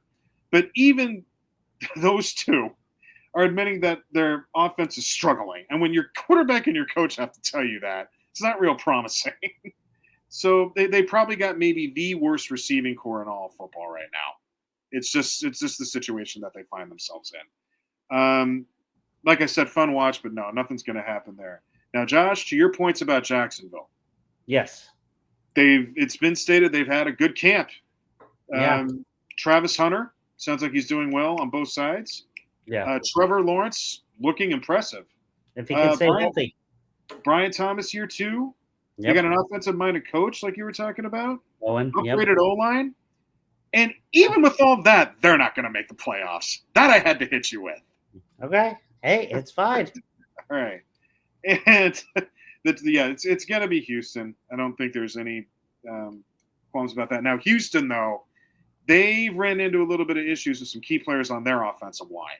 So I don't know how that's going to affect them overall. I think C.J. Stroud's got enough improvisation in him where he could probably get around that. But still, you get scared when you hear about those things, with C.J. Stroud not having the time. But again, I think he's crafty. All right. That leads us to probably maybe the best division in all of football this season. And this one's tricky. Josh, I don't think the Chargers make it. You don't think so? Mm-mm. They will be greatly improved, and they will fight and claw and scratch. I think they'll play physical football. It's not a matter of that. And Vegas is even going to improve this year. I can't believe I'm saying that. Hi, Pete Carroll. I love how Jim Harbaugh and Pete Carroll get to fight again. I love that they get to fight again. Yeah. That's some of the best fighting in all of football. Oh, God, against two old man coaches. Oh, my God. I love it. But that Denver bandwagon's getting big, and I think I'm on it. I think they win. Right? Yeah, I Told do. you, yeah. And I know that we have said that it is KC's until further notice, but maybe that notice finally is getting delivered. Now, playoffs, different story. But I think this year Denver, as maybe one of my shockers here, I think they win the division. They've had the best camp so far in all of football. Every reporter has walked out of there saying they are amazed. There's just so much to like. And actually, one of those pieces is a young running back taken in the second round, RJ Harvey. Oh, yeah. Very good. Yeah. There's been some very high praise about him in camp. He's one heck of a running back. Yeah, I drafted him in the school dad fantasy football that we just did before this. Oh, really? Where did he go to school? Where did he go to school? UCF. Okay. He went to that Gus Malzahn system. Yeah. Oh, there we go. The same system that just whooped Alabama. Oh, bandwagon fan. Anyway. Bandwagon fan. Shut up, Josh. Yeah, shut it. Shut up! Oh, I missed that. Yes. He'll get it plenty now. Yeah, for football season. Second helping, yeah. So I'm going to say Denver for the win in the AFC West as maybe one of my bolder predictions. Okay, wild cards.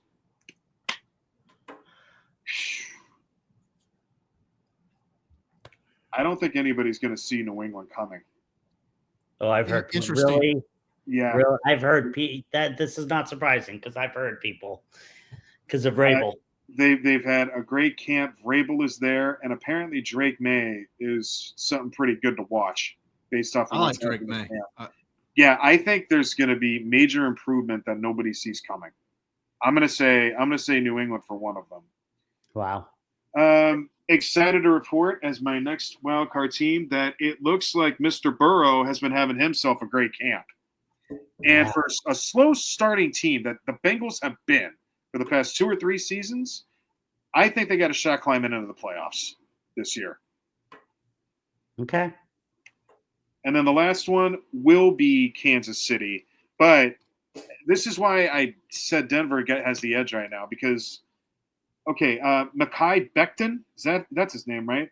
He's banged up. Yeah. You've got Rashawn Slater. He's out for the year on the OL. And then Joe Alt's probably going to have to switch positions at this juncture. So the OL was concerning before any of this even happened. And now it's even more concerning. Now, of course, I'm saying this, and I drafted Patrick Mahomes just a little bit ago. But, Patrick's enough of a guy where he's been to this dance before and worked with what we thought was nothing, and he still made the playoffs. He struggled and he got there. And when he struggled and got there, he won the Super Bowl. So you can't say they're not going to make it. So that I will give them. So is that it? Just division and wild card for AFC? Yeah, we'll stop there and we'll get into the conference championship here in a moment. Yeah. All right. So for mine, the AFC South, I think, is pretty self-explanatory. That's going to be the Texans. I think CJ Stroud's going to have a better season than what he had last year. He had kind of that sophomore slump. However, they did have Joe Mixon running the football, which really helped out a lot. They did have some injuries. For 4 games. Yeah, but I didn't say they had him this year. I was talking about last year. That helped pick up the slack for that sophomore slump. I think CJ Stroud's going to be much sharper this time. Now, you mentioned Mixon missing the first 4 weeks. They also got Nick Chubb. I think Nick Chubb's going to be I don't think he's going to be back to his old self completely, but he'll be better than what he was last year coming off of that injury.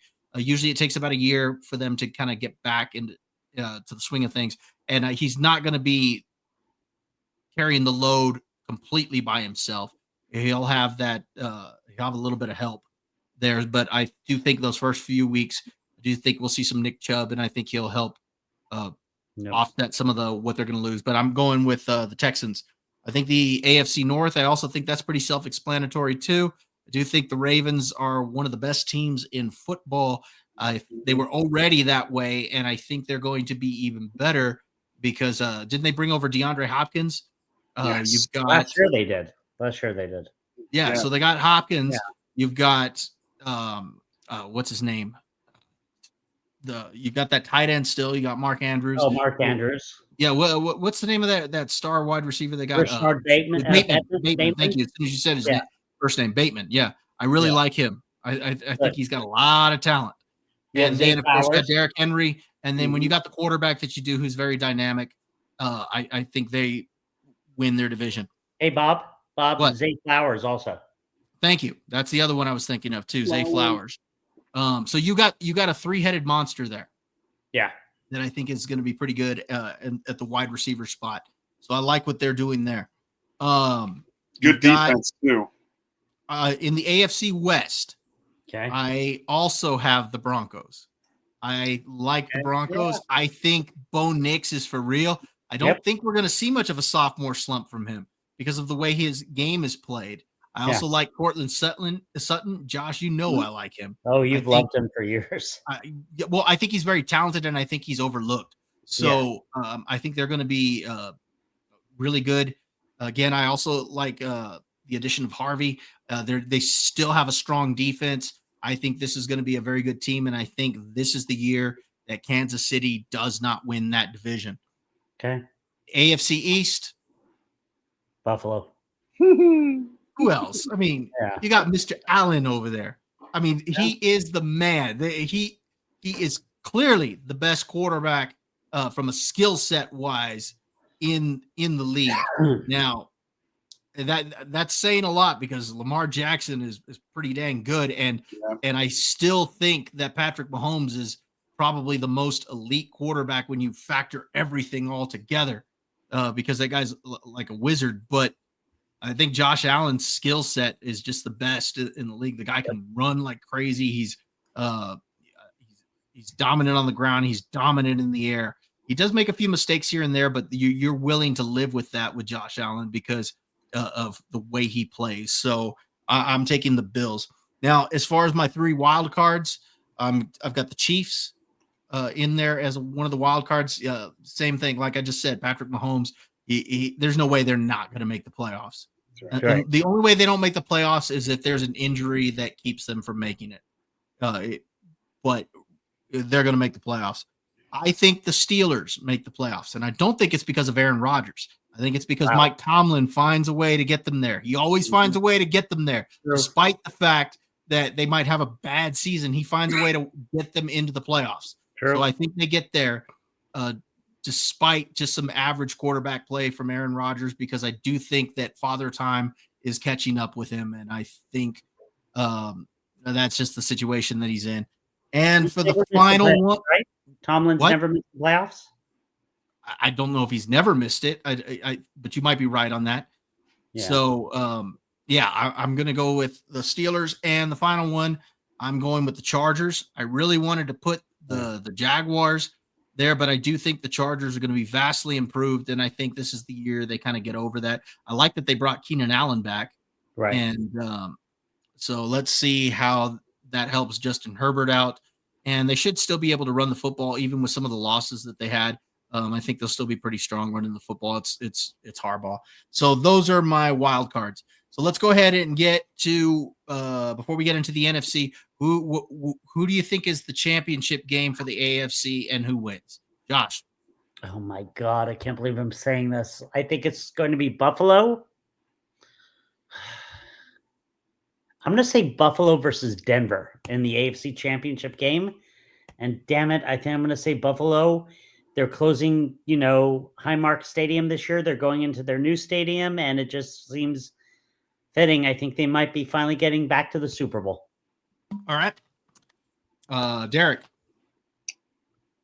Well, you better get ready for it again, because this might be the last time. I think it's going to be Buffalo and Kansas City again. Yeah? When Kansas City gets into the playoffs, that's when they win.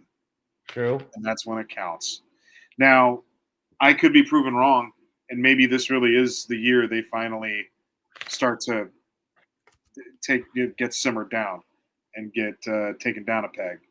But I can't buy it yet until I see it, and I haven't seen it. So I'm going to say Buffalo and Kansas City. I wish it was actually more along the lines of both Buffalo and Denver, because I think that would be a more fun game, actually. I agree. But actually, what would also be fun is Buffalo and Baltimore, too, because I think that would be just a great powerhouse of a game. But I just can't get in my head Patrick Mahomes losing when he gets in. Not yet. So I think it's, again, one more time. Maybe the Do you last think time. Do you And- think Kansas City makes the Super Bowl? Oh, we're there. We're there on this one. That's No, well, no, Yeah. just no. Who Yeah. do you think? Who do you think Who goes between the two? wins the conference? When I doubt them, they go. Yeah, I do. All right. I do. The only way that they don't is, and the reason I'm saying this is because I've seen this happen is if Joe Burrow plays them. He is the one guy Yeah. who can claim that he's beaten them. Yeah. That's it. He's the only one. So that somehow that happens. But that's it for now. All right. Yeah. For me, I really wanted to say Buffalo and Baltimore in the conference championship. However, I'm going to go also with Buffalo and Kansas City simply because, Patrick Mahomes, he's going to find a way to get through the playoffs. He'll get to the conference championship.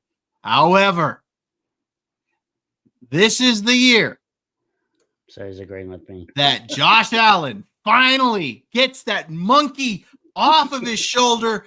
He knocks that monkey off, and the monkey, has a Patrick Mahomes jersey on, and he knocks him off of his shoulder, and he finally gets over because Patrick Mahomes is a wizard on that field. I love the way that he plays, and like I said, he is the most elite quarterback because he has everything. The way his brain works, the way he his vision on the field, and all of that. I think Josh Allen's skill set is a little bit better, but Mahomes has the whole package. But this is the year that Josh Allen finally gets that monkey that's been wearing that Kansas City jersey on his shoulder. He knocks it off, and he finally makes it to the Super Bowl. And we'll get to that here in a little bit. So let's go ahead and get to the NFC. Derek, who are your NFC division winners and wild cards? Before I mention before I get into this, now that Haley Steinfeld is now married to Josh Allen. Get the That's right. smiling. Now didn't I Like mention something her. about some of her dialogue within Sinners? Oh, yes. He finally gets that monkey off his shoulder. Homegirl, show your man some love. and that's another thing. At that conference championship, we're going to see up in one box, we're going to see Taylor Swift. And in the other box, we're going to see Haley Steinfeld. This is going to be great. We're going to see them out there. It's going to be the battle of the quarterbacks and the battle of the spouses. This Great. is pay-per-view material at this point. That's right. Pay some money for this. All right. Let's get into it. The East, just to make mention of them, the Giants, no. There's only Dallas, one way the Giants go. What's that? Get famous Jameis. That Jameis Winston ends up as the starting quarterback when Russell Wilson gets benched and Jackson Dart, for whatever reason, something happens and Jameis has to take over. Oh, Lord. That's the only way they make it. First, calling it now. Isn't this a sitcom? Like Russell Wilson and Jameis Winston on the same team? Start filming that. I will say, Jameis is just. Did you see that video of the three quarterbacks they're throwing at the crossbar on the field goal post? And the coach said, if one of y'all hit it, we're going to end practice early. And it was Jameis. And Russell Wilson and Jackson Dart both threw it and didn't hit it. Jameis goes up and he nails it right on. And of course, they ended practice. But Jameis went before he was like, "Can I phone a friend?" And right before he throws it, he's like, "Real quick before I throw it, I just want to let you know, we have Bible study over here." He says, and this is going to be a real a check of y'all's faith in me. So if y'all have faith in me, I'm going to hit this. And he ends up hitting it. That's funny. So good. He's just too likable. You can't drop him, can you? He's so smart, and I'm telling you, put him on a team that needs a starting quarterback and let him play one season.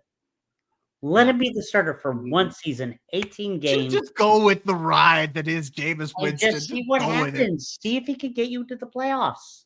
So, all right, go ahead, Derek. That ain't going to happen this year. So We should have gone to New Orleans. Back to New Orleans. That wouldn't have helped him either. Why? Because that team's so bad on so many fronts, he wouldn't have gotten anything done there. We'll get into that in a minute. No. All right. So New York Giants, no. Dallas, even more no, which I love so much.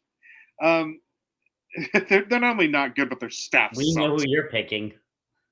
Well, because it's the obvious one. Yeah, it's Philly. Oh, I thought you were picking your Washington. I'll get After into what them you in a did minute. last year? I will get into them in a minute. I know. Okay. It's Philly this year because they have not really lost anything from what they had last year. Right. We saw what they had last year. Yeah. So I don't see why we should think it's going to be any different Right. here on that level. Okay. In the North, whoever's got Chicago winning that division, get that crap out of your head right now. Yeah. Get it out of your head. I've heard so many people talk about how this is going to be Caleb's year. There's something so special about Chicago. What? What's special? I know they have offensive weaponry. Yes, we talked about that last year. Didn't do them anything. Correct. It's just flapping gums. They've had some noisy camp that has really just kind of resulted in the fact that they're not trustworthy. They're not making the playoffs. Sorry. And I don't even have a rivalry with the Bears here. I'm just trying to be realistic with people. They're not making it. The end. Sorry, Seth Rollins and CM Punk. They're not making the playoffs. And Minnesota, no. That's J.J. McCarthy's too much of an unknown. I'm sorry. No. Now we got Justin Jefferson's questionable. That's too messy for this division. It's not going to work. But Bob, won't you join me in getting ready for Green Bay to be number one in this division? Because I think that's going to happen. I think the fact that you haven't heard much about their camp at all, and with how much of a loaded roster they have, they're getting ready to make very big moves. Yes, of course, we know about Jordan Love's hand. It's the non-throwing hand. Relax. He'll be fine. He will start week one. That will not be a problem for him. This team loves their number one pick. Just throwing that out there. But yeah, I think Green Bay wins the division. All right. They've been there's something there. Okay. The South, yay, Baker. You guys want to get this off your system now and out of your chest? Oh, here we go. I'm going to go through this with you too. Every year. Every year. Doesn't believe Yay, us. Baker. Yay. Workable schedule for Baker. Yay. Maybe you make a trade deadline move. Yay. Atlanta could actually be a playoff team. But I don't think this year they will. I think Baker's the most mature out of the quarterbacks they are out there. So that'll go for their advantage. And they still have a pretty stacked roster, although that roster is starting to get up in age. So they're not too far off from having the issues that can come along with that. Carolina, no, absolutely not. New Orleans may be the worst team in all of the 32 teams of football. Hold on. Did you just say Atlanta was old? No, I said Tampa Bay was getting old. Oh, yeah. Talking No, about I Tampa agree. Bay. I thought you were saying Atlanta, and I was trying to figure out. No. Like, huh? No. Okay. If anything, I was just saying Atlanta could be a playoff team. But Right. I just don't see it this year for them. Got it. Okay, this last one. If the AFC West is the best division of football, this is the most unpredictable, is the NFC West. I don't know what we're going to get from this bunch. I really, really don't. But I might as well break my own heart now because I don't think the Niners make it to the playoffs this season. Okay. There's too many issues with their receiving core injury-wise already. That's starting off the season. If they don't have Jelani and Wood Jennings, who do they throw to? Ricky Pearsall can't handle this by himself. So there's that. The offensive line is taking hits. Now, they do have Robert Saleh back on the defense, which that will be helpful. But it doesn't matter how good that defense is if the offense can't get them points. The defense can't help any team stay in a game if the offense can't do their job. So I'm not saying they won't be like a team they could very well be a team that's 9-8, but I don't think that's going to be good enough for the playoffs. And don't be counting out Arizona either. That's a team that's going to give folks some dogfights. They could really break hearts this season if people don't take them seriously. So I have Arizona's 4th right now. That might not be the case. And who knows? Maybe the Niners may get some piece of talent out of this that nobody expects that can, have great shine, or maybe a couple of them. That's what I'm saying. This is unpredictable. Speaking of unpredictable, I hate saying this. I think Seattle wins. I think Seattle wins the division. Sam Darnold. Okay. Yep. And it's not because of him. It's because Gray Zabel, who was their first pick, is apparently a monster on the offensive line. So that's something that's very promising for them. They are a young team. They're the ones outside of Denver Broncos that have had probably the best camp, from what is told. They are very, very, very solid looking from what all the reporters are saying. And in a division that's completely unpredictable like this, that's probably the best you're going to do. All right. Let's move on to the wild cards. Yes, Washington will make it. And as a matter of fact, the only reason I didn't think they had a chance of winning this division was because that whole Terry McLaurin thing, all that noise, that causes problems. That causes problems.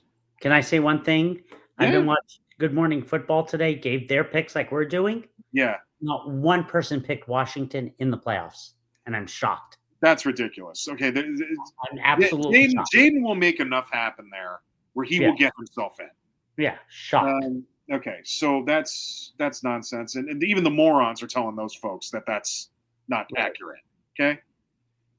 Detroit will get in. Detroit has way too good of a roster, way too good of an offensive line, way too effective of a quarterback. Yeah, I'm saying that about Jared Goff. He's effective there. Yeah. And way too strong of a culture. Yeah. Now with what's been built there, I don't see them not making it. Detroit's going to get in. Correct. And then the last one is a real shaky one. The Rams are – I'm picking the Rams here, but I don't know how strong of a case that truly is either, because talk about unpredictable. Stafford's back is apparently not only hurting, but it may be messing with his functionality. Yeah. He takes one bad hit, that's it. And we just found out that his left tackle, Alaric Jackson, had blood clots until just now. That left tackle is practicing now, getting ready for Houston. And their right tackle, who's that, Ron Hammerstein? He moved down to his last year. So it doesn't look good for the Rams at all to even be in that position. I'm saying that right now because I don't know if I can trust San Francisco, Arizona to even climb up there. So that pick is rocky. That's not much confidence in it, but I'll say they'll get in it. Okay. Mm-hmm. Josh. All right. Is he picking his – or no, not his conference winners yet? We'll get that in a moment. Okay. All right. Very similar to Derek. Let's start out with NFC East. Got to be the Eagles. They're the defending champs. They've brought back everyone. There should be no reason. However, it is, as we all know, it is very difficult to repeat. All right. In the NFL. True. So that's that. NFC, let's go NFC. Let's see, I said East. Let's go NFC North. I'm going to say Detroit. I think the Lions are still a team not to mess with. They still have all the talent. And guess what, guys? Their defense is healthy right now. Even with 2 new coordinators.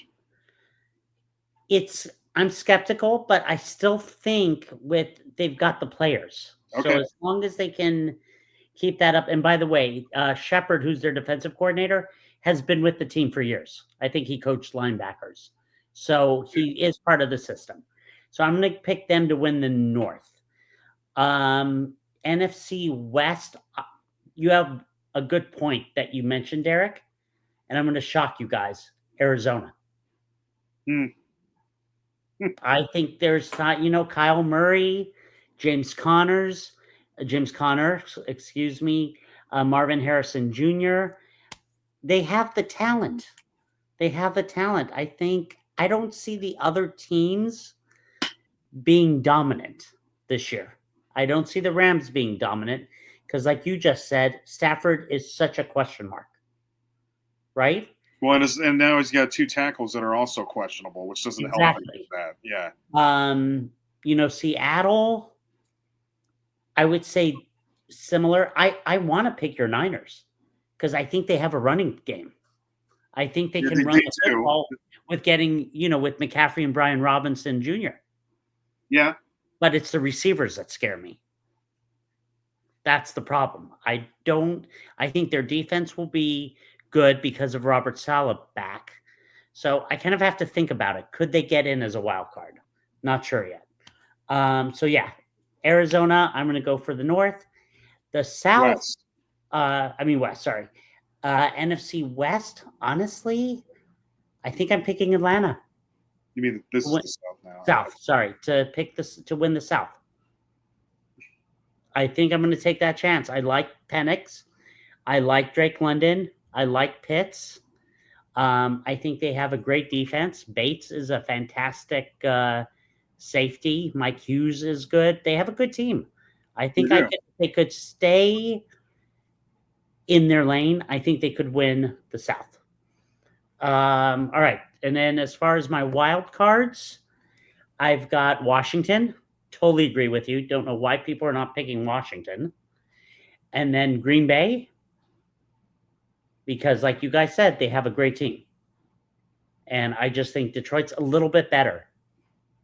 And honestly, my final wild card is Minnesota. Because I do think that they have, we'll see what I know you're saying about McCarthy.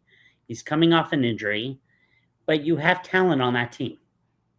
Now, I don't know if they'll get out of the wild card round, but I still think I need to put them in over like Seattle and maybe over Tampa Bay. You're picking them over Chicago too, huh? Yeah. Okay. Yeah, I don't know. I would say Chicago before Minnesota, but okay. Yeah. I mean, I like Ben Johnson. I just got to see him in action. I got to see what he can do. He's such an offensive-minded coach, but what can he do on defense? You're not just coaching the offense anymore. Sure. You've got special teams. You've got defense, which, Bobby and I talked about Gus Malzahn at Florida State, who did amazing for them last week as a coordinator. Right. And so that's really who I've got. All right, Josh. Derek, so let me educate y'all. So NFC East, the Eagles, period. Yeah, they're going. I mean, I think that's clear cut. The NFC North, I agree with you, Derek. I'm going to go with the Packers. I think that this is a roster that has a lot of young talent. I think they're up and coming, and I think that they finally win that division with Jordan Love. So I'm going to go with the Packers. Mm-hmm. The NFC South, I am going to go with the Buccaneers. I do think that Baker is going to do his thing. He's going to play with a chip on his shoulder, and I think he's going to win that division. So I'm taking Tampa Bay. You mentioned, Derek, about how they're getting older. That's true. But here's some of the young talent that they have. Bucky Irving at running back. They took that wide receiver and Micah Egbuka from Ohio State. Yep. They got Jalen McMillan. Now, granted, he's starting the season on injured reserve, but he will be back. You have Tez Johnson from Oregon. You also have some of their other young running backs, Rashad White, Sean Tucker. I mean, these are some young talent that they have. So I do think that they could reload for when they lose out on Mike Evans and Chris Godwin. Now, Godwin is starting the season, banged up too. He's probably not going to be back for several weeks. But I do think that there's enough talent there that I think that they keep winning early on and to when they are back to full strength. So I'm taking them.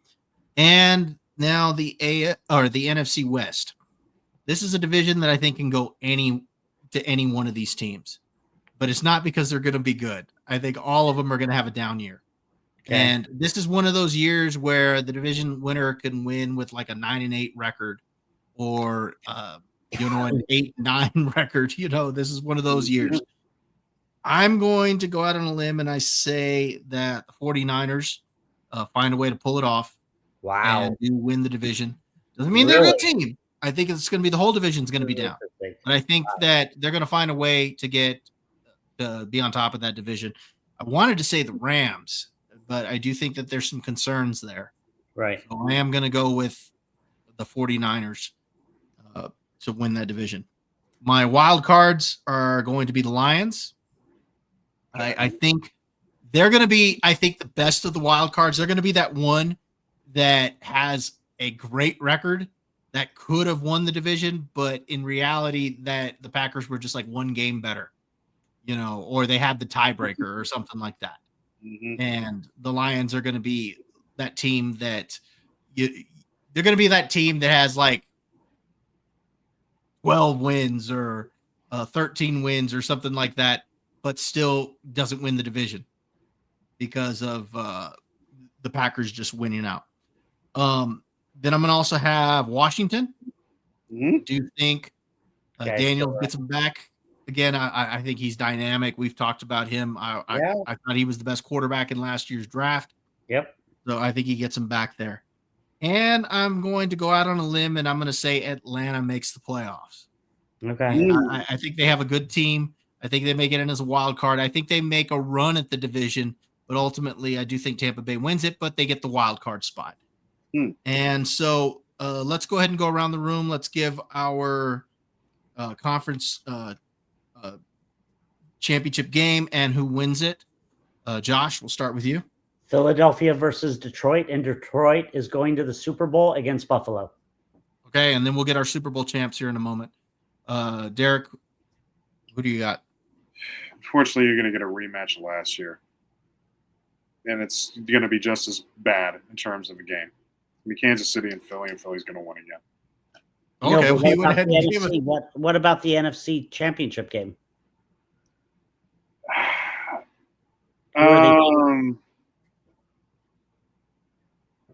Let's see. Well, Philly's going to be there, so.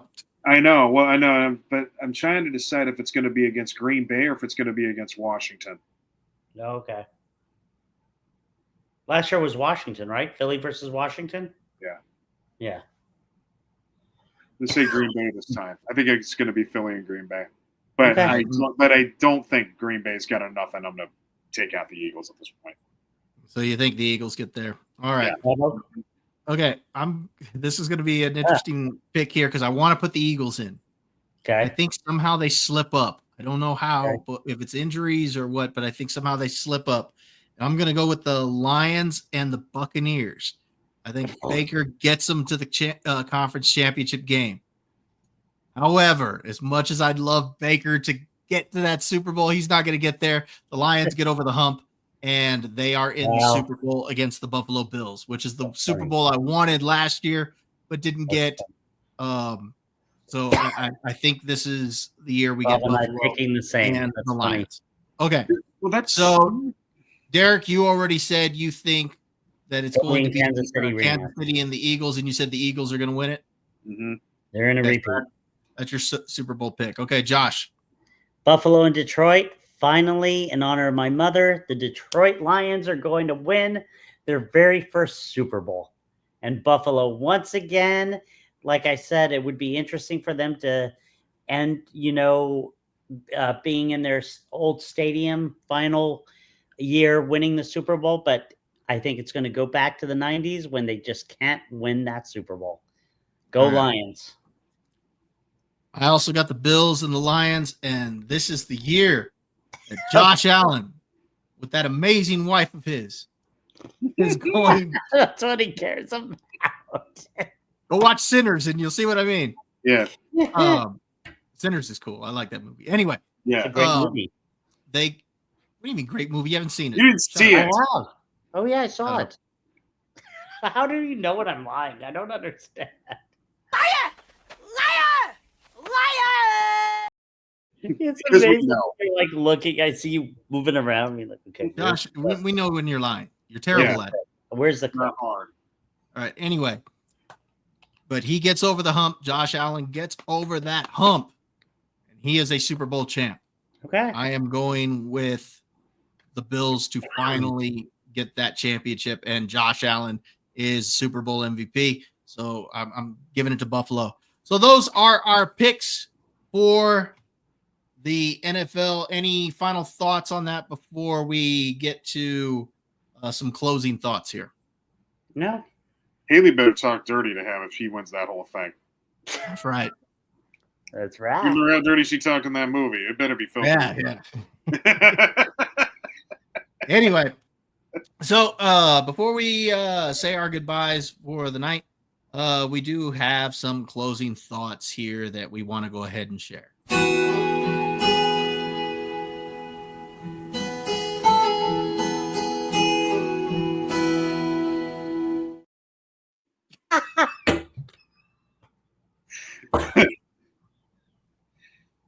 You just shared all my thoughts. I don't know what else to say. The dog.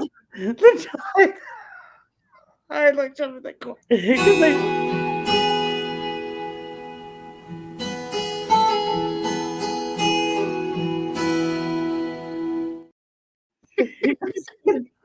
Niners.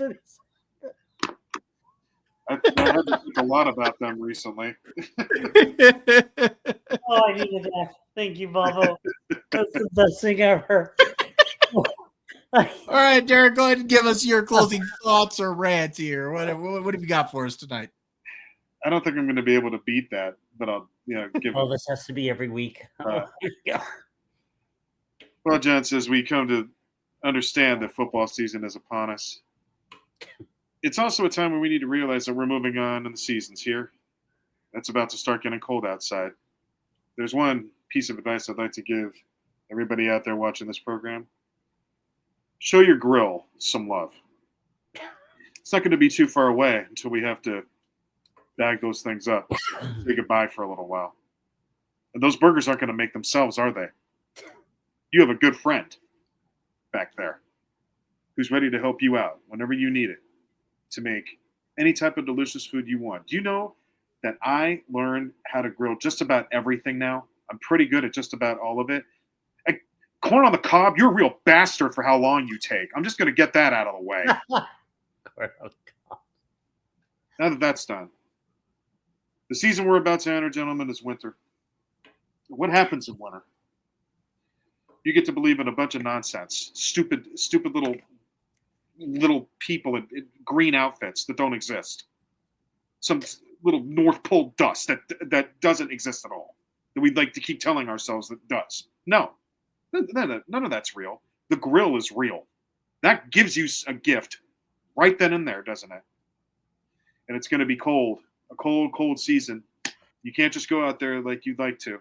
Just throw on a steak and just taste its decadence. Immediately, not immediately, but hey, 25 minutes, you'll live. You'll get it done. It's going to be hard to say goodbye. We're not going to see that good friend again until March or April. So you appreciate what you have now. Because with this football season coming up, you need a friend you can count on. And that friend is your grill. That's final thoughts here with Derek. Why don't you join us again?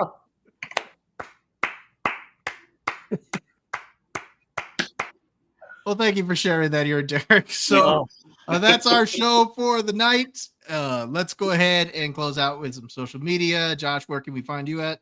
Oh, you can find me on Facebook, Instagram, LinkedIn, and TikTok. I'm the Family Man of the Valley. And I want to say one thing because I came on late. Very sad for my wife who lost her mother last week. Judy Richmond was an original Mouseketeer and a wonderful lady, and she will be forever missed. So we love you, Mamala, and we're thinking about you. May you rest in peace. Sorry for that, Josh. Yeah. Thanks. Condolences to your family. Thank you, guys. All right, Derek, where can we find you at? Well, considering the fact that the Niners are about to put themselves 6 feet in the grave, I'm just about a age where I'm going to find myself in the casket with that team eventually. So, seeing as how I'm feeling that old, I guess I'm with you over on LinkedIn and Facebook. That's the one. All right. And you can find me over on X, on Criticless, and over on my YouTube channel at Bob Loves Movies. I'll hopefully have a review out this week, but go ahead and check me out over there. And as usual, we'll put all of our social media in the description below. Gentlemen, it was a pleasure talking to you guys tonight. I hope you guys have a great evening and enjoy the rest of your week. Thanks, everybody. Yeah. Mhm.